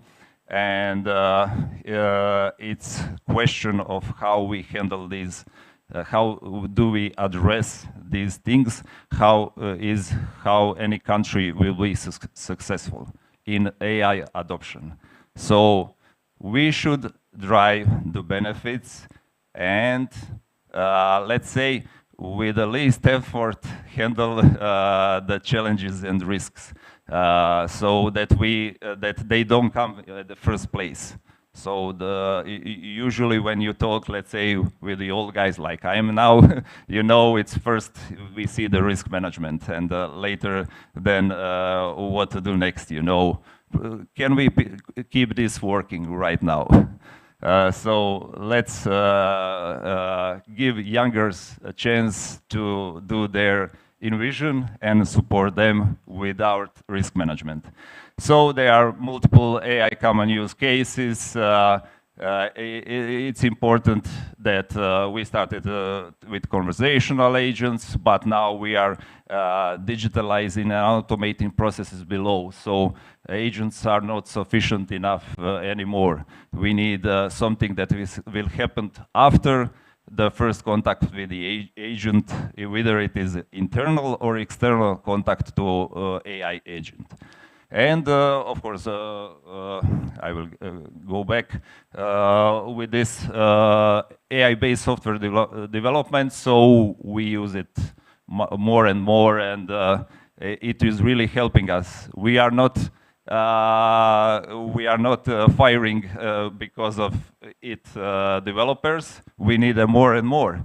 And this is a good example that AI technology doesn't replace people, it helps people. And now for the next one, I will go a little bit through some use cases. So this is, let's say, a concept that I'm currently working on for the government in different country. And it's about how to manage subsidies and incentives. So you are providing multiple subsidies in every country for sport activities, supporting sport teams, supporting agriculture, supporting software development, and you need some system that can manage it. So we start first with preparation of such calls, public calls, with machine learning helping us later to make the decision who to choose, because you always have multiple applications for such things. For example, in Europe, you are subsidizing electric vehicles, and you always have like 10 times more applicants than available funds for it. So you need to know customers that will apply for this, your citizens, your customers of the industry or who else. And you need to provide first channel of communication to address who is applying for what, through multiple channels that already been addressed by Krashimir and others in the first panel. So various communication panels. Then you have request management. You have to govern the process from the start to the end toward approving the request for and allocating the fund to specific person. So you need adequate reporting. Again, if we are talking about millions of data, and this will be useful, for example, if you are doing public calls, let's say for such things like electric cars, you will use this reporting data in new public calls. And you have to, again, application of AI solution that I provided, that I showed you previously at the start. You need AI-backed proposals and decision-making tools. And this all requires some document management throughout the whole process from the start, from the beginning. And hopefully it will be all electronic document management, not the physical one. So this is the thing that I like to talk about a lot.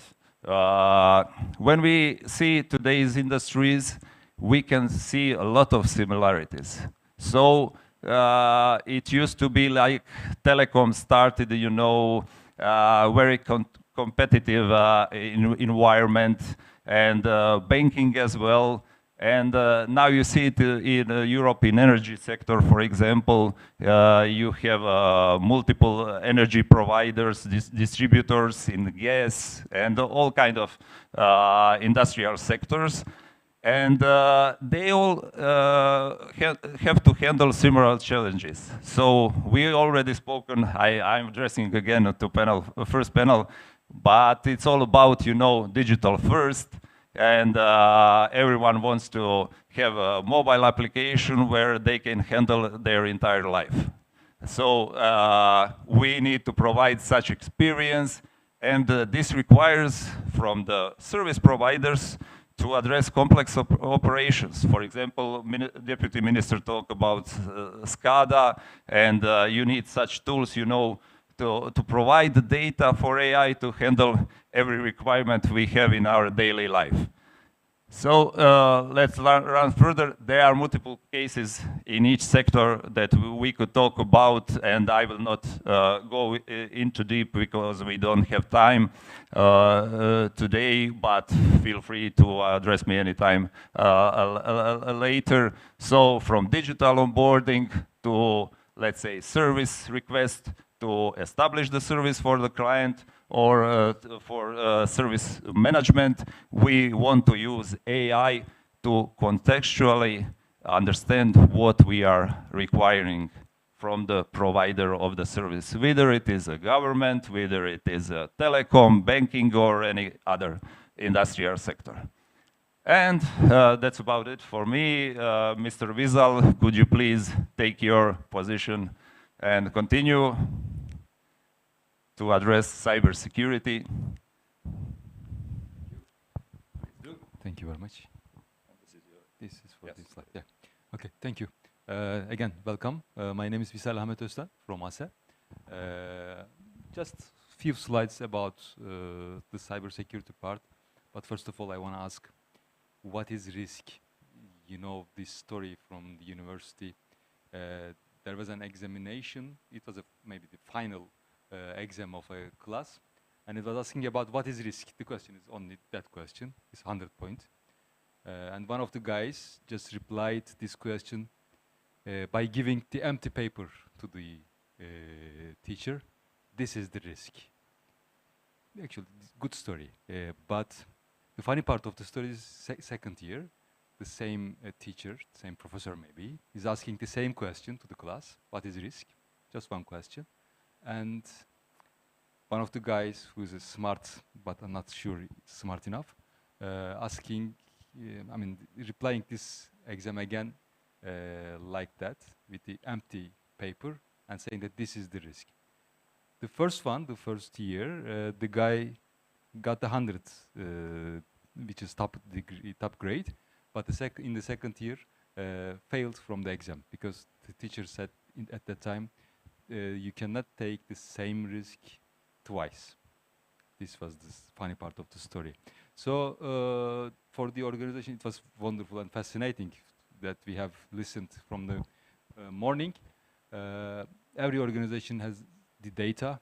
They have many transactions, many data, many customers, many things happening in front of you, but also there is the risky part of this business. Whatever your industry is, you need to manage these risks actually. This is the some part of backstage of what we are trying to see and what we are trying to manage, because the risk in somehow, if I ask you, every one of you will be replying the risk in your aspect. But if you ask me what is risk, risk is something that you cannot forecast, something that you cannot see. So in order to understand what is risk and how will you manage this risk, the data and the quality of the data and to understand this data is very much important. So in that case, you will need AI maybe, but not in the day one. It's going to be necessary for you to understand your profile, customized by yourself, customized by your clients, customized by your institution, and also customized by your environment. So this is also changing from one organization to other one. So which means that even if AI is going to be involved in near future very much in our daily life, this is also important that customization will be coming together with that AI, which we need to add more data to understand and also to be recognized by the AI itself. This is how I approach to AI in our business. So this is the environment of the cybersecurity challenges of AI adoption.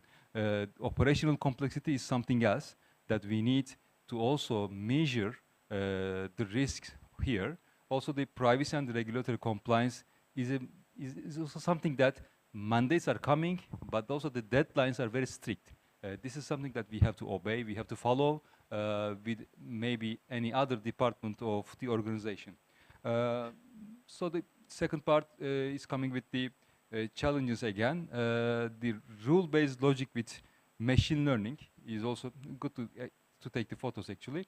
So what we offer here in our solutions from ASE is the mainly 360 view from all perspective and by means of all the problems that we are fascinating together with our clients. So one of the things that we need to mention here, the machine learning can learn something, but you need to feed it in a very good manner.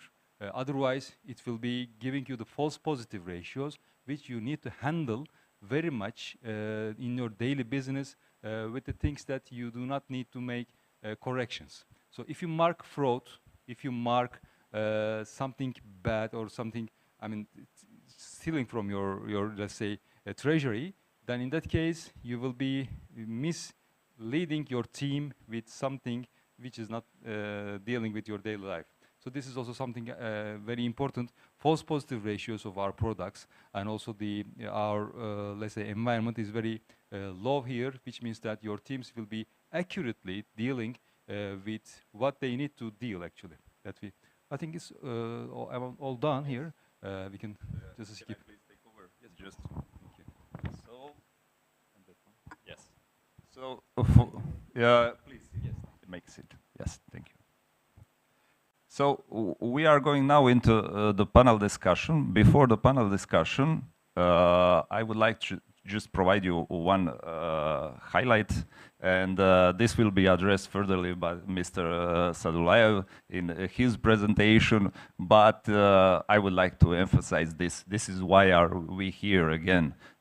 Because of that decision, because of that strategy, because of the clear goals that we have. And what I really liked, you know, there are real numbers. We can quantify what we would like to achieve, like in ICA association, there are clear goals that we want to achieve in next 5 years, and that's what I like. So we can use the KPI later to track what we have really done. And you have Ministry of Digital Transformation. Guys, this is amazing.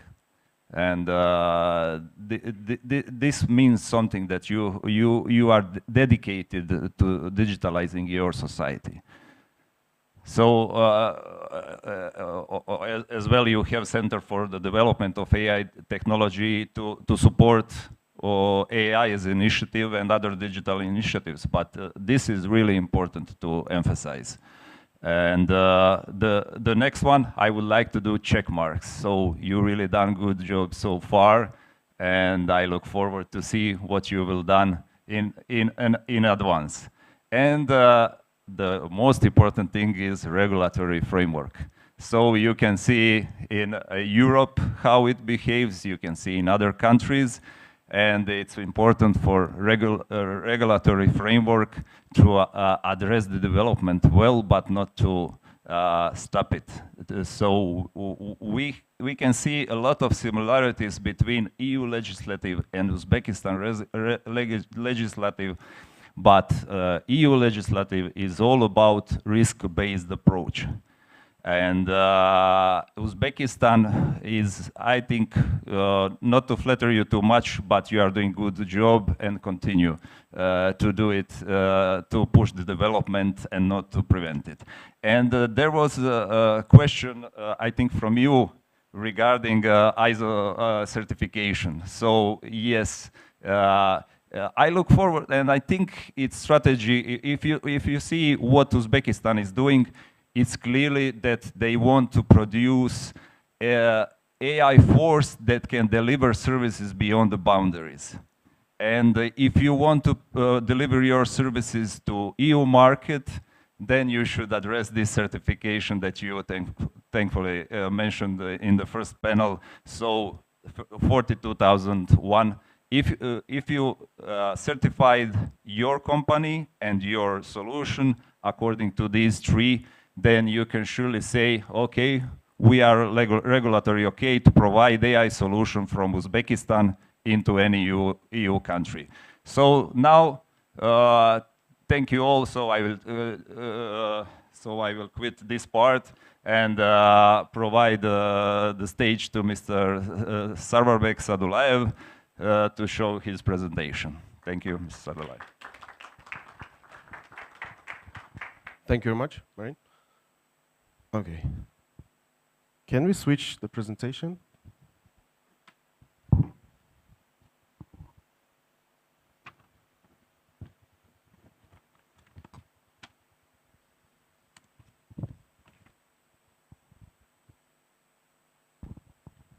Until the presentation will be switched, I would like just say, first of all, thank you very much for inviting. And let me give a small brief about what is happening in the AI market in Uzbekistan. So as Marin mentioned, that we had approved by President the Presidential Decree 358. So because within that strategy, actually Uzbekistan, we can surely say that Uzbekistan has entered to the AI market directly. And I can say that we have AI readiness index by the Oxford Insights. They're marking between 188 countries, and after signing the strategy, and every goal and everything was directly mentioned within the strategy, and the strategy gave us all the projects what we have to do, and the strategy was not in the defense sector but in the human-centric. So we are developing not only AI sector or others, or transform to the digital technologies, but applying the AI technology into the public sectors. So within that strategy, Uzbekistan has been grown to 17 positions, and now Uzbekistan in 70th position worldwide. So I would like to mention that within that strategy we have this is human-centric model, where we have three core directions. So welfare of the population, economic growth, and legal landscape. So Marin has mentioned about the legal landscape as well. Uzbekistan is looking forward not to put everything within the box, but create an opportunity and freedom, give a freedom to the private sector to grow with the government together. So we are providing, together with IT Park, and we have several different companies within them, we are trying to develop the startup ecosystem in Uzbekistan, not only in the IT sector, but as well in the AI sector. We have created 2 centers. First is the Center of Developing the AI Technology, and the second is the institute, which is like working in the field of research and development in the field. As you know, so for developing the AI technologies, you need data and you need mathematical models. So mathematical models are actually done by, created by research and development team. And so we will have a center who will be working on providing the data center capacity, and plus getting all the data from all the public sectors or all the governmental offices, and bring the raw data to the data sets. So talking about the data center, I would like to mention that Uzbekistan is now working on buying and creating new data center in the field of AI, artificial intelligence. So in artificial intelligence, of course, you need GPU clusters. And within the first session, we were talking about the data centers, and that AI data centers, so GPU data centers, needs more energy, needs more like cooling system, and so on, and produces more heat. So that's why we are buying first GPU cluster by end of this year. We are buying the latest technology from NVIDIA. The technology is like B200s. So, and we are installing them in, we have Solnichny, it's e-government's data center. So we are planning to install all of this technology over there. And plus, I would like to say, mention about Data Vault. Today, everybody was talking about Data Vault. Data Vault as well now building, I believe, 10 or 12 megawatt data center within the IT Park complex. So I know that Saudi Arabian company Aqua Power, they have built already solar panels. So we believe that Data Vault as well is going to use solar panels to power their data center. And in Uzbekistan, not just in Uzbekistan, in all the countries, before you build a data center, and mostly for GPU data centers, you have to firstly deal with the energy. So energy is the main part. So as you know, like we have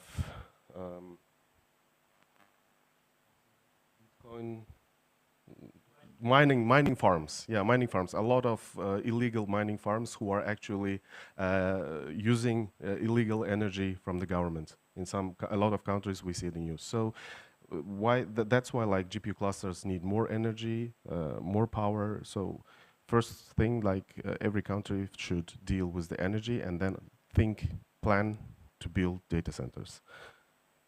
And as President of Republic of Uzbekistan mentioned, so importantly, we have 6 fields, which is healthcare, agriculture, transportation, digital government, and finance and education.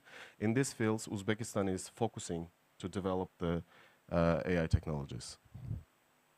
As a next slide, I would like to say that for the next 2 years, Uzbekistan, in the public sector, is planning to implement more than 100 AI projects. And we took the strategy not creating from the scratch and not building the huge projects, but we have built our strategy on the small but more efficient projects. So we are working together with international, like worldwide companies. We are getting their technology. We are getting open source technologies. We are getting data. We are creating synthetic data, and we are getting from our governmental sector the data, building our own data sets. And afterwards, we are planning by September of this year create a huge data sets, and so we will create a huge data lake houses within that. And that will help us to build our projects.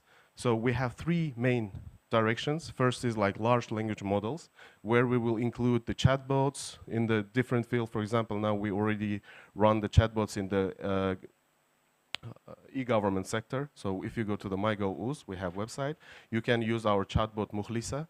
So it will help you to get the digital services, governmental services, only with typing the prompts. So it's making life easier. So, and plus we have our own Uzbek speaking Muhlisa, so it's text to speech, speech to text. We are integrated this with LLM models, and so we are providing the services within that. And plus, by the September, we are working with Yandex as well. Yandex is translating their Alisa system into the Uzbek language. So I had a conversation yesterday with Sardar from Yandex. He is telling that he is having problems to create name in Uzbek language. So if you have any ideas, just send us.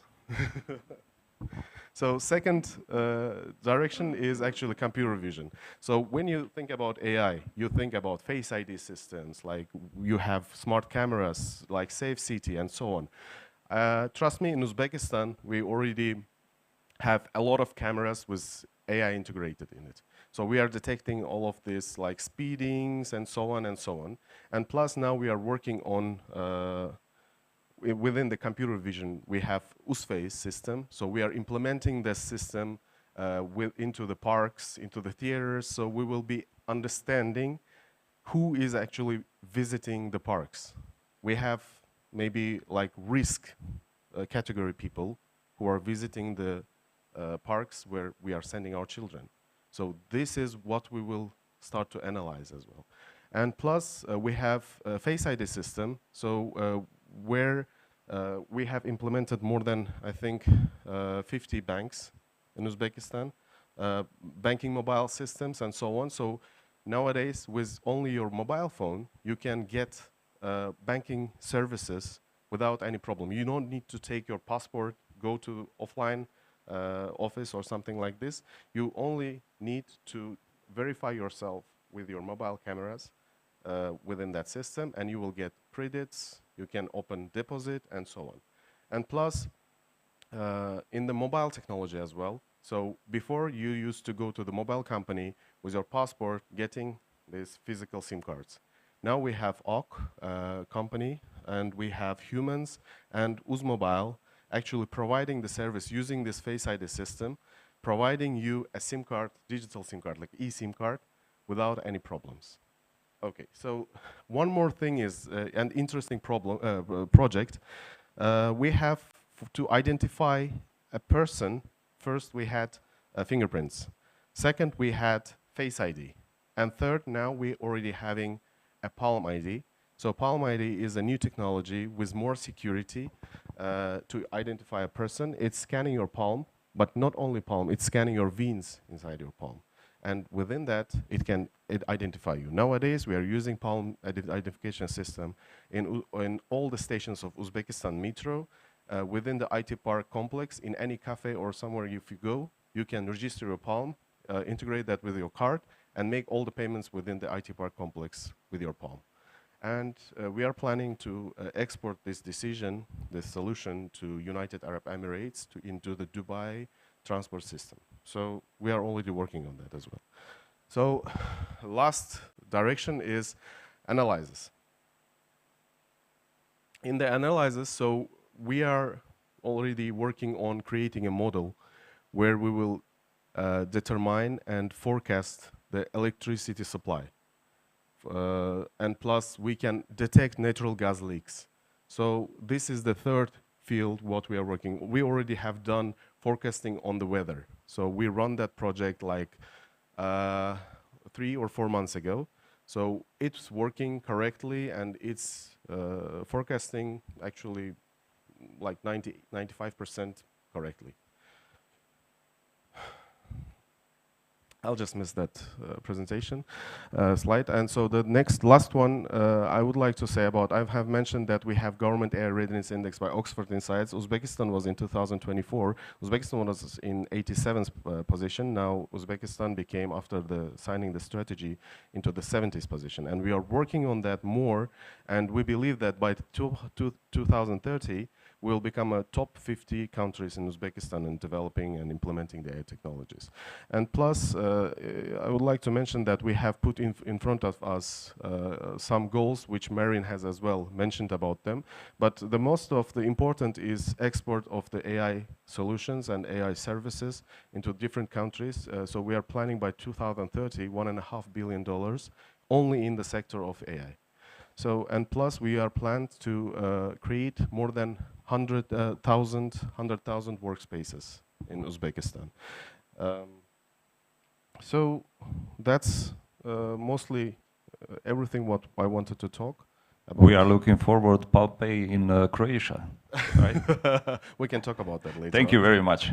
So, please do.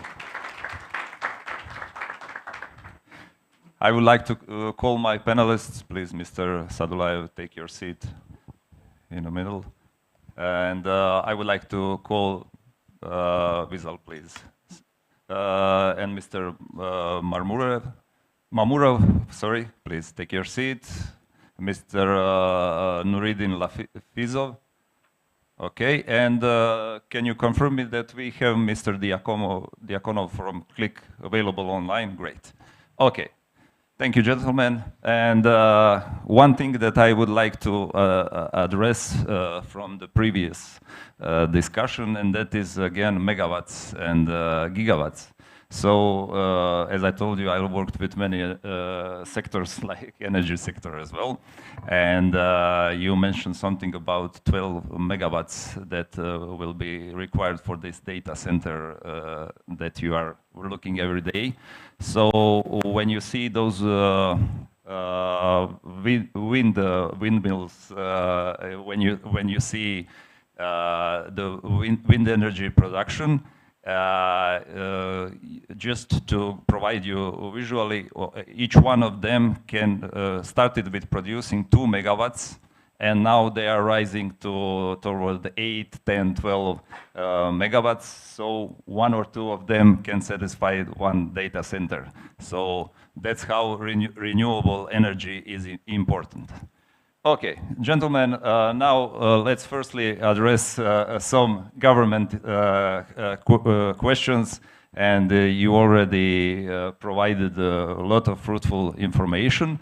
I would just like to say that we had, during the previous session, several questions that were toward this CPU, GPU consumption and other subjects that I thank you for answering already throughout this presentation. Now, getting back to what you just show, multiple examples, quite clear, hundreds of projects.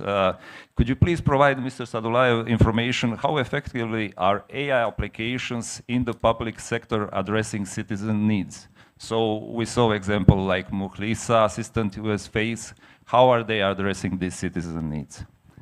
I would like to make an addition on that. So first thing is we have mentioned about Face ID system. So it's actually, let's go back to like 5 years before, like 2020, 2018 or something like this. Before, to get your ID card, or that times it was passport, you're supposed to go to like police office. You had to bring a lot of documents. It's like more than 12 documents to get your passport, and to get every document you had to stay in the queue, spend time, like waste the time. So it means like you waste, to get your passport, you waste more than 15 days of your life. And nowadays, to get your ID card, you just apply online. Only thing is your picture. You have to go to collect your ID card. They are taking your picture and giving your ID card within like 10 minutes. So within 1 day, you are saving 14 days of your life to get your ID card.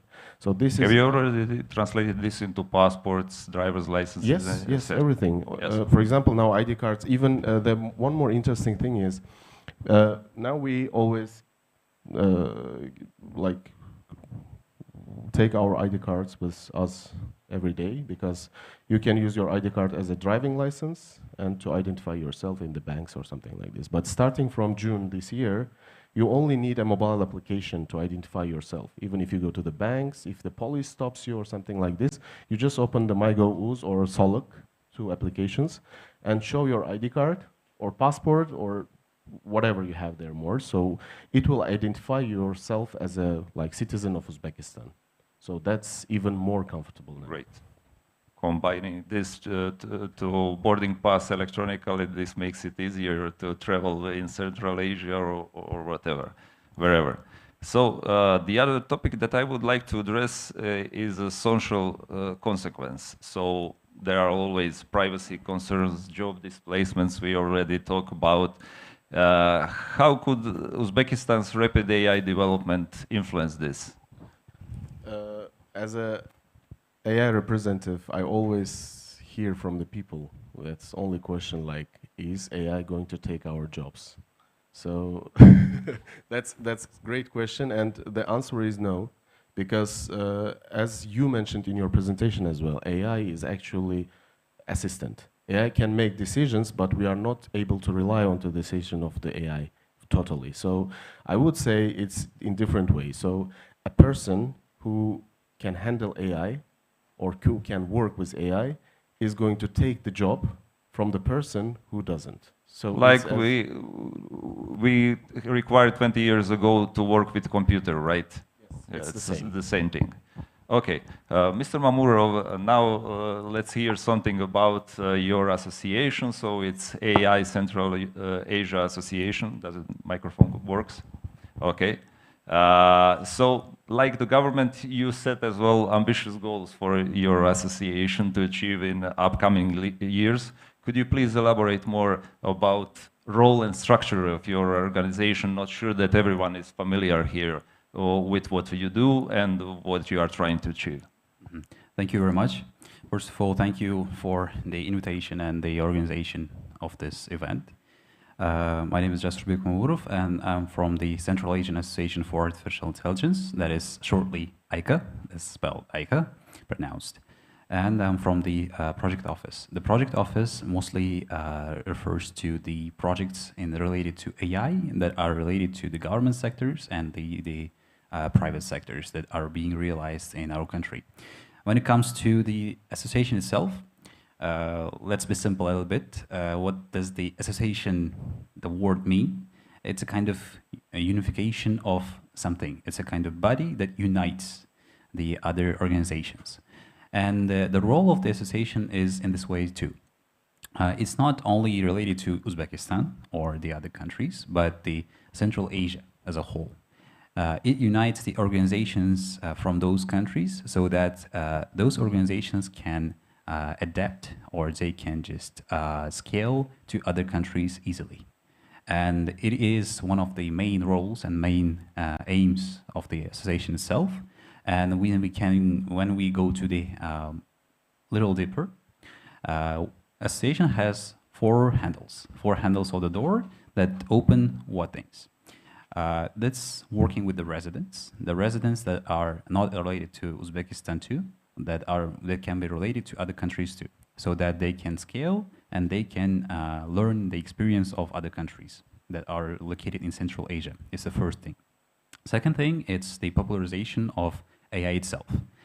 Many people say, like in the first panel, one of the panelists said that the AI in any country you visit, it's being said like in every cases, and it's a hype, or is it a kind of real thing?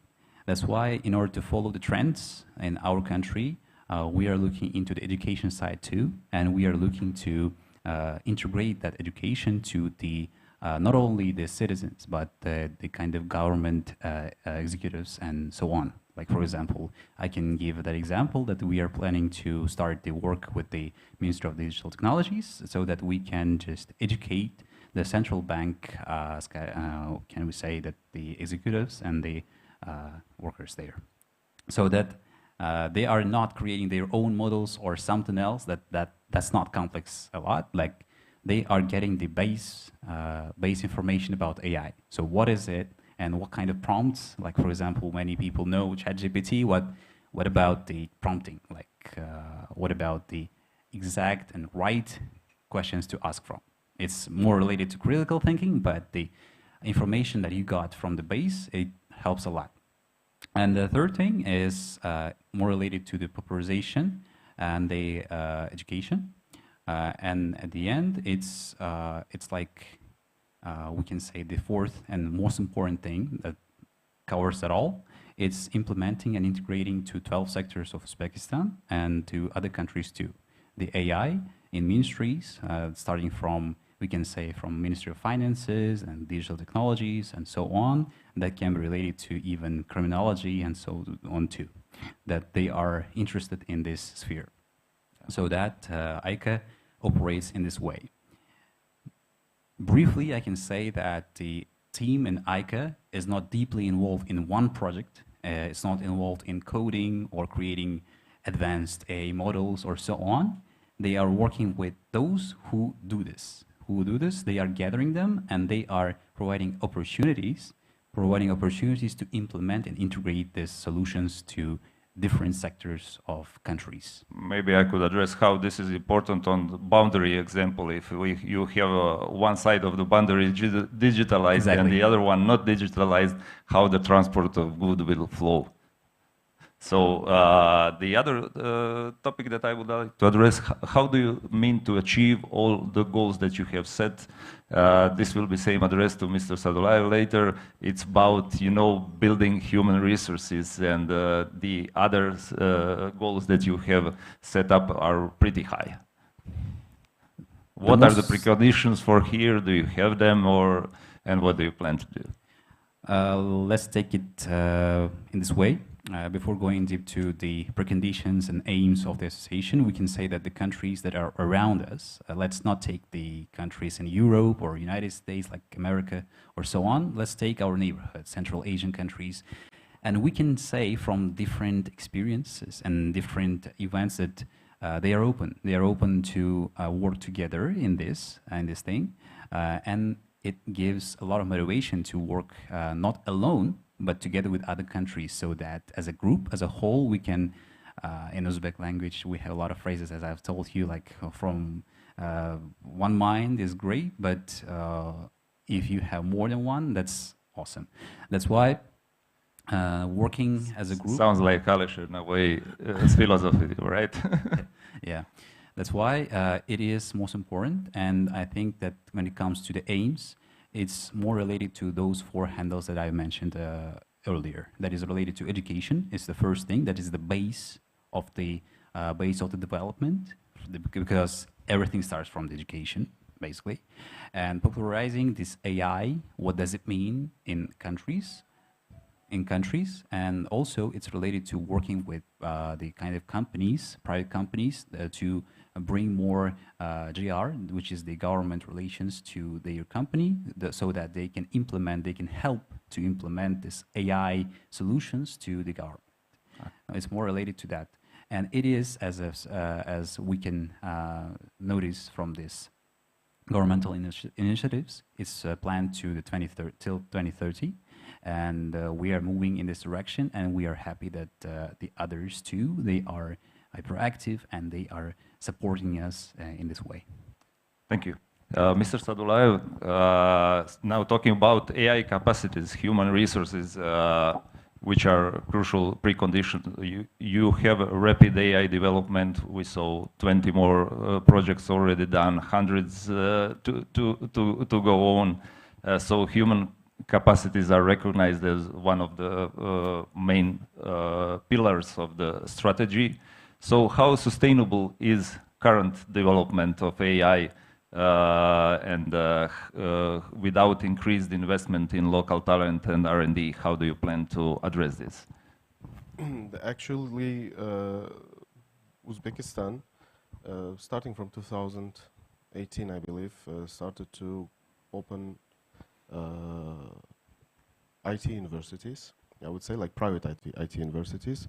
This is helping the Uzbekistan to keep at the good level of like developers, IT developers or so on, like software developers. And nowadays in Uzbekistan, like we have very good market for the full stack developers. So back-end, front-end developers.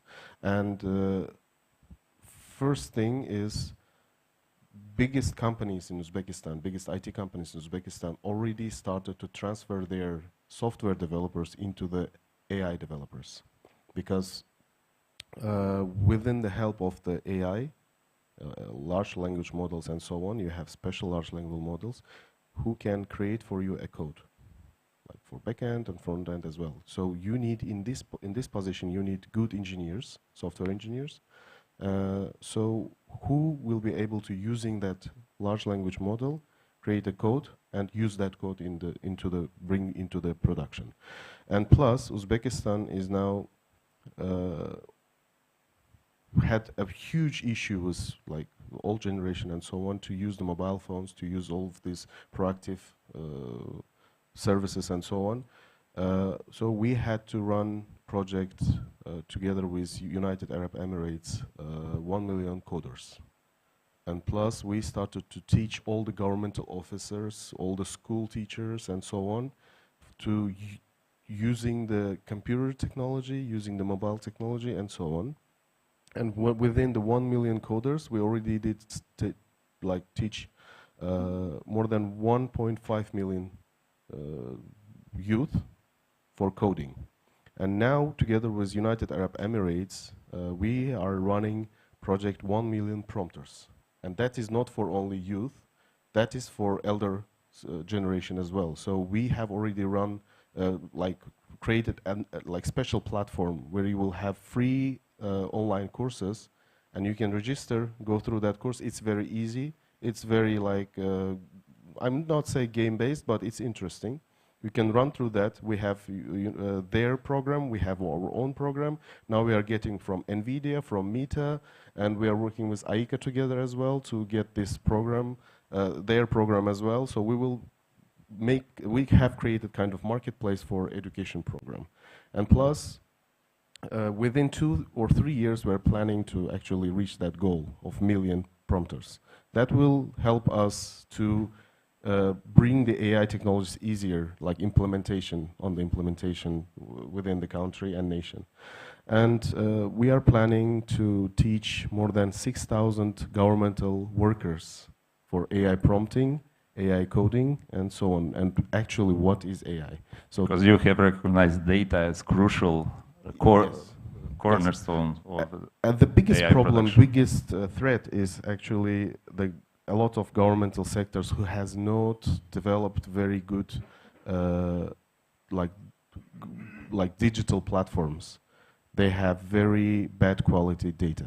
So we have to explain them to these governmental sectors that data is everything for the future. So they have to generate a quality data for the next generation of the nation. Great. So these are really impressive numbers that you are dealing with. And previously I talked to Mr. Lafizo about the numbers in Alif Bank, and these are quite impressive as well regarding the resources utilized in AI development. And so dealing with already AI solutions in the production. Is it your microphone working? Yes? Yeah. Yeah. Okay. Thank you. So could you share 1 or 2 KPIs, for example, NPS uplift or average handling time reduction that quantify the benefit of your LLM-based chatbots in Alif Mobi and Alif Business? Thank you. Yeah, the simple KPI is revenue. Revenue is a very simple KPI. So what we have... So I have to add that adoption driver to the list. Thank you. We are business oriented. We don't have big plans, but for our business, is simple KPI is revenue and the cost reduction. So when we have implemented some intent models, generative models in our business, in customer support, what we have achieved is that we have seen that I don't need 100 people for my customer support. I just need 30 people working in customer support for 100 people, And so it's 70 people cost reduction. So I don't need 70 people. And from perspective of the customers is happy? Yeah, customers is happy. This is the end. We have also implemented recently intent model in our business. Like we have 5,000 merchants across Uzbekistan, and they're writing every day. They're asking questions like how I do this, how I do that. So we have implemented intent model together with the generative AI, and it covers partners like merchants' needs, and we get sales, more sales. So more sales, more revenue. So that's two main KPI in our case. Of course, NPS is important.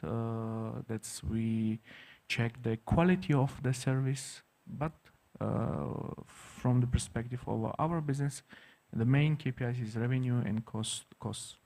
So we talk about revenue. Now let's talk about a little bit about behavior of your customers. So there is always a huge percentage of loan portfolio that is overdue, right? It's in every country with every bank customers, fintech customers. And since you revamped your ML, machine learning credit scoring model, how this trend has evolved so far? Please provide the information. Yeah, the fintech and banking financial sector of Uzbekistan has transformed like significantly in a few years actually, because of the competition, because of the new players are coming to the market. And what we see that's you can have like a very simple scoring model to successfully compete in the market, you know, like because you need what you need in the market when you need good approval rates, like customer applications come from 10 applications, for example, some banks can assess like approve 2-3 applications, like it's like 20-30% approval rate, we say. Okay, is it enough? No, it's not enough at all. Like merchants, clients, you need like 50-60% approval rate in order to make good sales, in order to be competitive in the market, and keep the stable NPL levels. So the idea is not decrease the NPL level, actually. The idea is to keep the NPL level on the normal range, but have the very high approval rates. So in that case, you get very good sales, you are compatible in the market, and you are successful. Yeah. Thank you. And related to this, fraud detections, these are your specialty, visual specialty. Which AI-driven fraud detection models have produced the biggest loss rate reduction, and how do their false positive rates compare with regional peers? Yeah, we see the increase of the frauds last year in the retail sector of Uzbekistan. Actually, this like also central bank is worried about this because overall the credit burden is increasing, the fraud is increasing, and the fraud is becoming one of the main problems of the banking sector, fintech sector overall. Not only fraud in the like payments, you know, fraud in the of course in the financing sector. So we have started to develop our AI fraud system, which is actually like assess the clients. When the client's application, for example, comes, like client, for example, coming application to buy a refrigerator that costs 1 million sum, it's like $100. So AI understands that it's fraud because like or like refrigerator that costs 5 million, it costs 20 million, for example, and AI understands that's a fraud because some people at that side, they knew that we are very good on approval rate of refrigerators, but we are not good at approving iPhones. So they send iPhone for $20 million as a refrigerator, and they show that it's a refrigerator, and AI detects that, oh, okay, refrigerator cannot be like probably iPhone. So that's a fraud, and that goes to the human check, and then we call client, we check it, and if everything goes okay, like probably it's a fraud. This is for example, or there's sometimes happen somebody from Nukus giving application in Fergana. Okay, how come that somebody in other part of Uzbekistan now in the Fergana trying to apply for the installment? It's so it's geofencing. Yeah, so it's and AI there where the AI tries to get these patterns, you know, where's the maybe fraud, and they tag it as a fraud, and then human checks that if it's fraud or not. So that's how actually the fraud systems now work in the financing sector. I saw a few days ago that mobile phones are here twice cheaper than in Europe. I hope my bank will allow me to purchase it online, not to detect as a fraud. Yeah, probably. Okay, I hope that we are still having a lot of attendees online, and I hope that the discussion is interesting, and we plan to do it more quickly as we appreciate your time. Now, just one more question for Mr. Lafizov. Your recommendation engines now direct users to Aleph Aviva, Bill Me Later, and other mini apps. It would be interesting for everyone to hear what incremental revenue uplift have you measured so far, if you can provide it briefly due to the time. Yeah, sure. So we have implemented a recommendation system in our super app, in our e-commerce platforms. So what we have seen, so we like usually do A/B tests. So like this is the number of the items that we are not recommending. This is the number of items that we are recommending, and we see how the client, if the number of application, number of sales increase or not.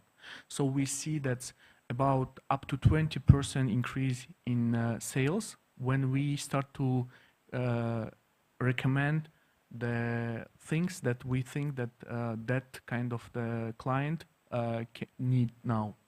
For example, if the client is it's just an example. It's a client is 35 years old. He's like from some place. Probably he needs like some household appliance. If the client is young, probably he needs iPhone. Yeah. So. And refrigerator, or maybe refrigerator. No, they are eating outside. So that's how the recommendation system works. And of course, when you make like $100–200 million sales, and when you get like 10–20% increase in that sales, that's like you get $10–20 million up sales when you use recommendation system, and that's a real effect of the AI recommendation systems, and that's a reason why we invest much in AI. Yes. But of course, our AI teams, like they try to do many things, like, and we sometimes they do some things that doesn't work actually. We doesn't see any effect like increase or something less. And we say, okay, you just spent so much time and you didn't do anything. So it's not every time. You cannot implement nowadays in every place of your business AI. You know, like there is special. You know, you should took the special ways how to use that, of course. Of course. So let's hear about adoption driver, revenue adoption driver from Click. If we have Mr. Diakonov online, I hope he's doing super as a super app. So, Mr. Diakonov, thank you for your attendance. What role does AI play in enhancing user experience, personalization, or fraud detection within the Click ecosystem? Are there plans or doing it already to integrate generative AI or LLMs into app for services like chatbots or virtual assistants? Please provide your insight from the click. Yeah, greetings, colleagues. How can you hear me? Very well. Oh, yeah. Good. Assalamu alaikum, hurmatli dostlar. First of all, I would like to express my gratitude to organizers for the opportunity to speak on the stage with such a powerful team. I really appreciate it. I'm here virtually, but this is really me. AI not replace me yet. Now, let's move on the question. AI is playing an increasingly significant role in clicks processes and has gradually changed that user experience. One of the key ideas brought by GenAI is reducing the user's journey to achieve the goals. That is, now there is no need to navigate through ton of pages. You can get the result by simply asking a question. This is a new interface for interacting with the world of digital services. As the second part of the question, I will reveal the secret. AI integration is happening right now. We have already implemented AI-powered Telegram chatbots into key customers and merchants interaction processes. Second, we launch speech-to-text analytics in processes of customer care. And next one, we are in the advanced stage of development an AI assistant that will provide personalization support and helps user efficiently solve tasks within the app. Thank you. Great. And since the government has put up a stage for AI development, what should you consider as opportunities and challenges in click alignment of services? You know, the world will never be the same again. And Uzbekistan as well. Yeah, absolutely right. AI has drastically changed reality. And now it's a new reality that both business and governance, public sector need to adapt to. As a market leader, Clicks has the change to shape the future of AI in Uzbekistan by collaboration with government-backed initiative. I think the alignment could provide access to partnership and valuable data to advance AI research and development. What I see about challenges, I think the main challenges include the potential lag between regulatory development and technological innovation, as well as need to invest resources in adapting to the new frameworks. Additionally, ensuring ethical AI use and complying with privacy regulation will require careful attention. Thank you very much. I would like to address one more question to you, and this is regarding human resources, AI competencies. How do you develop your AI competencies? Is it upgrading existing resources or acquiring new ones from the market? Oh, great question, great question. You know, we strive to lead the expertise, which is why we select the best talent on the market, local market, on foreign market. I don't care. Additionally, we collaborate closely with leading universities in Uzbekistan through hackathons, internship, meetups, and other activities. We're always open to any useful and innovative activities that foster growth and expertise. We actually participate in and promote communities, including the data and machine learning, data scientist communities. We open own communities, open own Telegram channel, and promote this. And last but not least, we have established an AI laboratory on board Click, named Click AI Lab, where we are developing AI components and products within Click. And some future vision from your side for the last question. How do you envision in Click role of AI in digital finance services in Uzbekistan? Oh, thank you, thank you. Another great question, and I hear my response in key points briefly. First, informing and educating clients on how to use fintech services because it's difficult. Second, development smart and secure is the most important digital financial product. Third, easing or simplifying or automatization routine user tasks. Fourth, simplifying the user of fintech products. Simplifying is main word in this sentence. Fifth, special focus on customer care and customer services. This is exactly what the Uzbekistan market so urgently needs and where there is the biggest gap. Long story short, we need to be intuitive, simple, and functional. Thank you, great. And we only have a few more questions, so please stay with us. We are not giving commercials right now, but stay with us.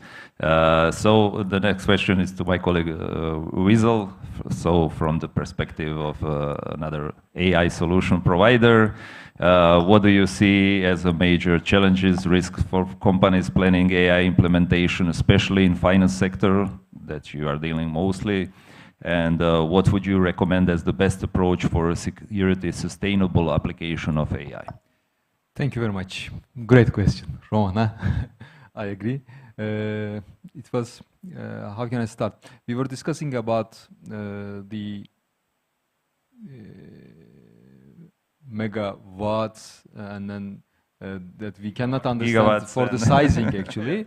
But if you change it to the technology environment, it was starting, the story started again with 1 and 0 with the bits. And now we are discussing about kilobytes. Maybe you were remembering about these disks and diskettes previously. Now gigabytes, and then terabytes, then big data has come. So one of the challenges in the AI environment, we can say that it's coming with the big data, and to understand this data and to put it in a meaningful, with the high availability data center in order to sustain this service for your customers and also for your environment. So this is one of the challenges. On the other hand, you should arrange your system up and running with the disaster recovery according to your TPS, the maximum TPS, which is the transaction per second, or the highest prime time. Even in the energy sector, it is the same, because today the weather is perfect, actually seems. So the consuming, as Mr. Deputy Minister mentioned about it. But yesterday it was 37 that we have seen over the car, and I seen that in the winter it is really cold here, maybe -20. You are seeing that kind of weather, maybe less. So it means that you should also arrange your system according to this prime time or the highest usage or the maximum capacity according to your TPS. So same in the tools that you are using in your environment by means of the technology. So in order to manage this data, your systems should be arranged and adaptable for the managing of this big data. Because fraud is starting with, as Mr. Lafizov mentioned, fraud is starting from the application. So you should understand this application is fraud or not. You should prevent this before came into your system by non-financial, let's say, transaction. This is a transaction, but non-financial, just an application. There is no shopping, there is no transaction yet.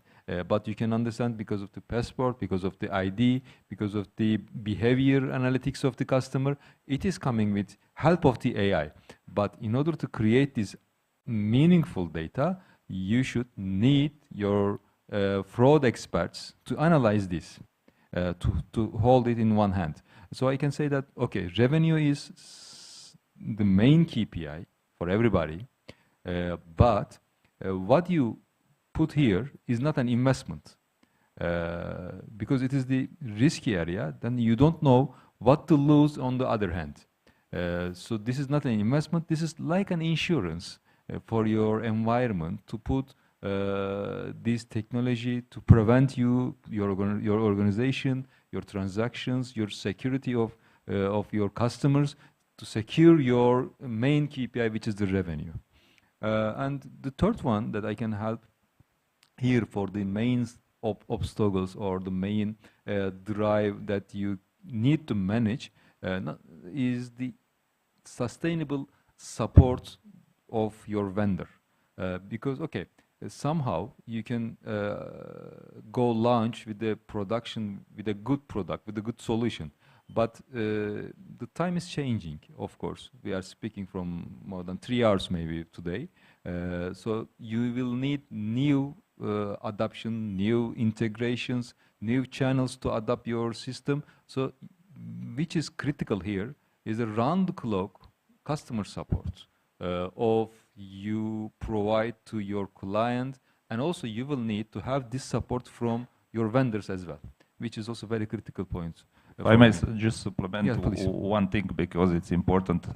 We are building a lot of IT startups in IT Park, and but when you are talking with but we need more, as yes, said. We need them more. And we are when you are talking, for example, recently we had the AI conference with telecom sector in Croatia, and it was about long-term partnership. So it's matter of balancing well with startups and enterprise providers to keep any service provider happy, you know, on a long term. So telecoms are really regulated highly, like other sectors, and they require long-term partnership. Startups are sometimes risk, and this needs to be balanced as well. Maybe final remarks on that issue. What is the main problems again for the implementation? The final one is going to be the conversion of the legacy systems can be count on here, because I see the road is very clear in front of us. It's more frictionless, at least smooth. AI is coming for sure, and the systems can be adapted to the new one. But if you need a conversion with the legacy system, because it can be from ERP to many coding language, many data that is not clear, that is not maybe meaningful. So to create this data and also to convert this data to the system is another obstacle for the organizations, that I can say. But in order to clarify this, maybe you should only divide this data to the bytes or bits in order to understand better. And then you need to start with maybe very short of time, very short of limited timeline, and after that you should start the implementation. That is what that I can advise for the implementation, in order to not to expand your project timeline for unknown months or maybe years. Actually, this is going to be helpful for the organizations. Thank you, Visual. And I think customers are usually not aware or unaware of what, for example, fintechs are doing to fraud preventions, which they don't see how much you invest to keep them satisfied and secure in your environment. So, Visual, just one quick remark: how would you? How these risks of fraud and misusage concerns by the customers, citizens, can be effectively handled by service providers? How can we ensure on the provider side and gain customer trust with fraud prevention? This is a really good question, because if your customer doesn't aware what you do in the fraud prevention or fraud monitoring or AML, you are doing it perfectly, because you do not need to disturb your customer. You do not notice them, recognize them, that you are searching something behind. This is very, very perfect, because user experience, customer experience is asking, making it quickly, maybe less than a second. I mean, if you keep, for example, if your website or mobile application doesn't answer for 10 seconds, nobody will be using it. They will just click and kill this application, then maybe restart again. So this is how time is passing through over our mobile applications and also the website. So it means that if you are giving this fraud and AML or any kind of sanction search behind, or the compliance search behind, without customer, let's say, contribution or customer effectiveness, that's fine. That's very fine. But in somehow, you need to shake hands with your customer as well, because it's needed to be cooperation with all parties. Because when you say that it's fraud or risk or AML, anti-money laundering, then it can be also conflict of interest with the employee fraud as well, which is internal fraud. Again, a transaction, but you need to focus on what's happening in your organization as well. So in order to look over this all environment, you need to have a 360 view what you are using as a tool, and also this tool needed to be integrate new technologies and also new adoptions, new channels, which is going to be coming in the near future, but even we don't know yet, as you have guys explained before me. Thank you, Vizal. Only 2 questions left, and I hope you like this discussion so far. First, I would like to ask Mr. Lafizo his vision of the future, looking across e-commerce more broadly. What practical AI use cases do you see? Which of them is Elif planning to implement within, let's say, next 12 months? And when can customers expect to see an Elif voice assistant? Yeah, yesterday we were at the presentation of the Visa company. So they have introduced e-commerce AI platform, new e-commerce AI platform. You know, nowadays agents, AI agents is getting popular, but you ask AI agent go buy X, so he can buy X for you, but he will buy like $400, like, because there was a shipping cost. So like he's doing just like primitive work, but he's not checking like what the price and all, like he's buying, just doing this by intentionally. But what this Visa is now implementing, it's a new AI e-commerce platform that securely gives companies, banks, merchants ability to buy things online and from the best merchants, you know. And this is the future. I think the future is about AI agents. The future is about in e-commerce, because so we will be, I think there will be less people will be that's searching for the items. You just ask AI agent, find me that way, that, and from that price, that's it. And he buys for you, and another day you get it at your home. That's I think. Or the same day is doable. Yeah, the same day, like or the same day. The future is AI will change like the sectors, you know. Like a few days ago, OpenAI launched Codex. You know, Codex. It's a new platform for coding, and it's quite very good, improved model. And 2 days ago, my IT director he had actually the task in order to develop a new product. He need to hire somebody, and he said, come to me and said, I wouldn't be hiring anyone. I'll be using Codex, and we will close this task with Codex. It's perfect. And I will cut timeline for the project half, right? Yeah, it's perfect. So that's where we are going. I don't need like already coders. Like, okay, that's great.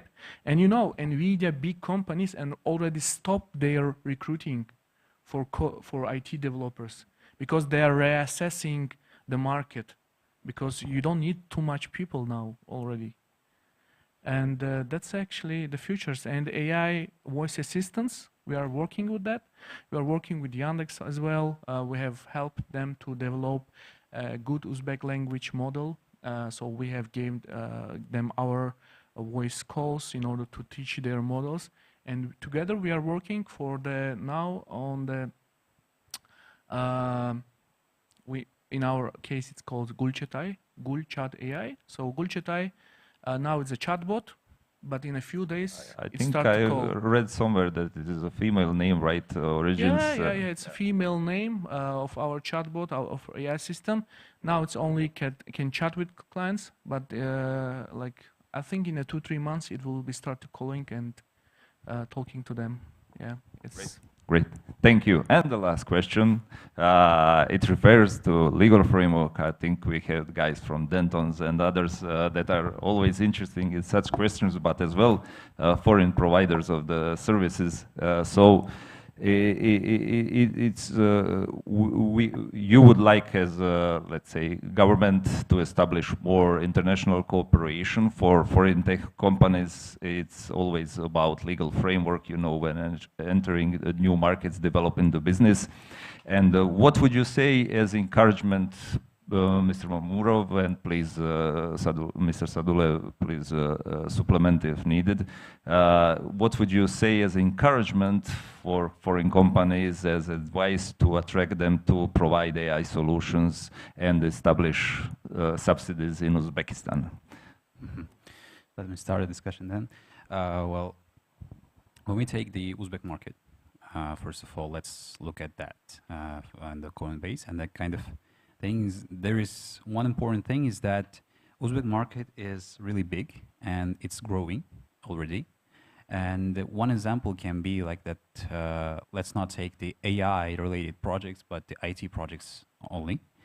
When any kind of idea comes and there is a realization in Uzbekistan and it continues to development, and the similar project when it comes, there could not be any kind of realization that any statistics has changed or any kind of development has impacted their statistics in the downgrade falling. Like, it's really great insight, and I think due to that we can look at it in the way that it is its own time. Like it's not so much important to idealize and to construct some kind of new platforms or something, but it needs its own time to adapt and to enter the market in its own way. Because not only the AI, but the other, we can say, other fields too, they need their own capacity and they need their own pace to follow the trends. That's why it's really important to know this too. But however, the other side of the coin, whenever the rocket is being launched, the land itself has to be proper too. That's why in Uzbekistan, we can pick and give as example 2 points.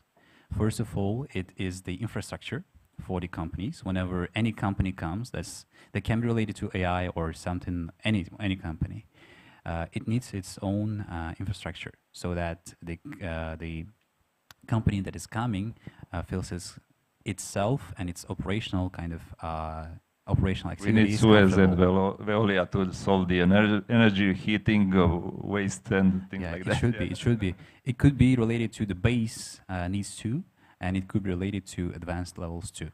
And the second side, it's more related to legislative systems. It can be related to protection, data privacy, and so on, or taxation, or at the end is it's various in its own field, because you don't want to operate your projects on the legislative system that is related to more in the mood of somebody or something. That's why it has to be adaptive and it has to be injustice. Like it could be related to this. That's why it's really important to note these 2 options. Thank you very much, Mr. Sadulayev. Your final word. Thank you. Mr. Lafizov has mentioned one thing. For every company, the main KPI is the revenue. So Uzbekistan is very attractive, I would say, for today, as it's very easy to come and create your own company. as an like foreign investor or foreign company. And most of the companies are moving their headquarters as well to Uzbekistan because of the my colleague from IT Park knows about that. So what they are doing, so they are creating a good environment for all the companies, IT companies.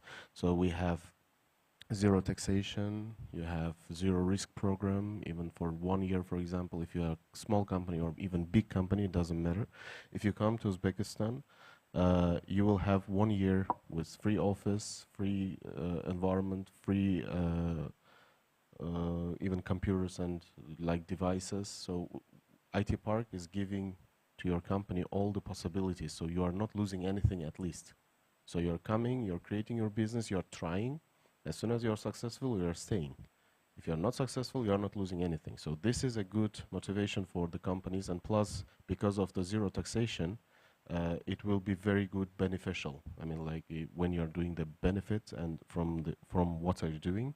So yeah, so there is no risk. And for example, I can say one thing, difference between Dubai and Uzbekistan as well. So I'm not able maybe to compare in different parts, but I used to open a company in Dubai because as a working in the private sector, we used to had to like export our services to the foreign countries, and that times like Uzbekistan was not well known, and when you go abroad and represent your product, and if you say from Uzbekistan, you know, something like nobody knows, a lot of people doesn't know, and they doesn't gain a trust. So after that, we had to open a company's branch in Dubai.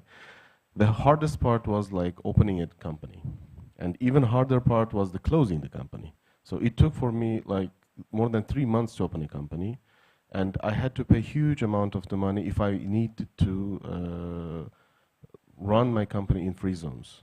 And it was very hard, and everybody is talking about Dubai. Yeah, Dubai is good. For example, their free zone is good when you have like I don't know 100 millions of the revenue each year. So then it's more comfortable for you maybe. But when you're a startup, when you're trying to do something, create something new. So in this part, I'd say Uzbekistan nowadays is one of the best options, and as my colleague from AICA mentioned, that Uzbekistan has more bigger market in Central Asia, and it has very good opportunity to export to different countries. As IT Park's statistics, Uzbekistan is exporting more than 40 countries nowadays. Yeah, more than 40 countries. It's already explaining that Uzbekistan nowadays is doing well in this field. Like I see from president's activities, ambassadors' activity, that you are really doing a great job in Europe to emphasize these interactions. Yeah. So thank you very much. Thank you that you not fell asleep, and thank for my panelists for great conversation. Now concluding remarks. Yeah, thank you for concluding remarks. Few words. Thank you for staying with us. So I would like to thank all participants who joined us today in person and online, and special thanks goes to all panelists and speakers who shared with us their time and valuable expertise to explore the real potential of AI in different sectors. And as I said, we co-organized this event today with our European member ASEA group, and we will share the event pictures, also the presentations in our post-event email. And thank you for coming. Stay updated with us, and we would be happy to see you in our future events. Now we have a networking coffee break, final networking coffee break for informal networking. And I pass the floor for my ASEA colleague Rino for final few words. Thank you, Rino. Thank you, Mr. Shahzodbek. On behalf of ASEA Group, I would like to thank you for your time today. I hope it was insightful and impactful, and I hope that our industry leaders, our government, and the businesses can cooperate on this platform, you know, for the success of these types of potential projects. Thank you very much once again, and also to our attendants online. Thank you.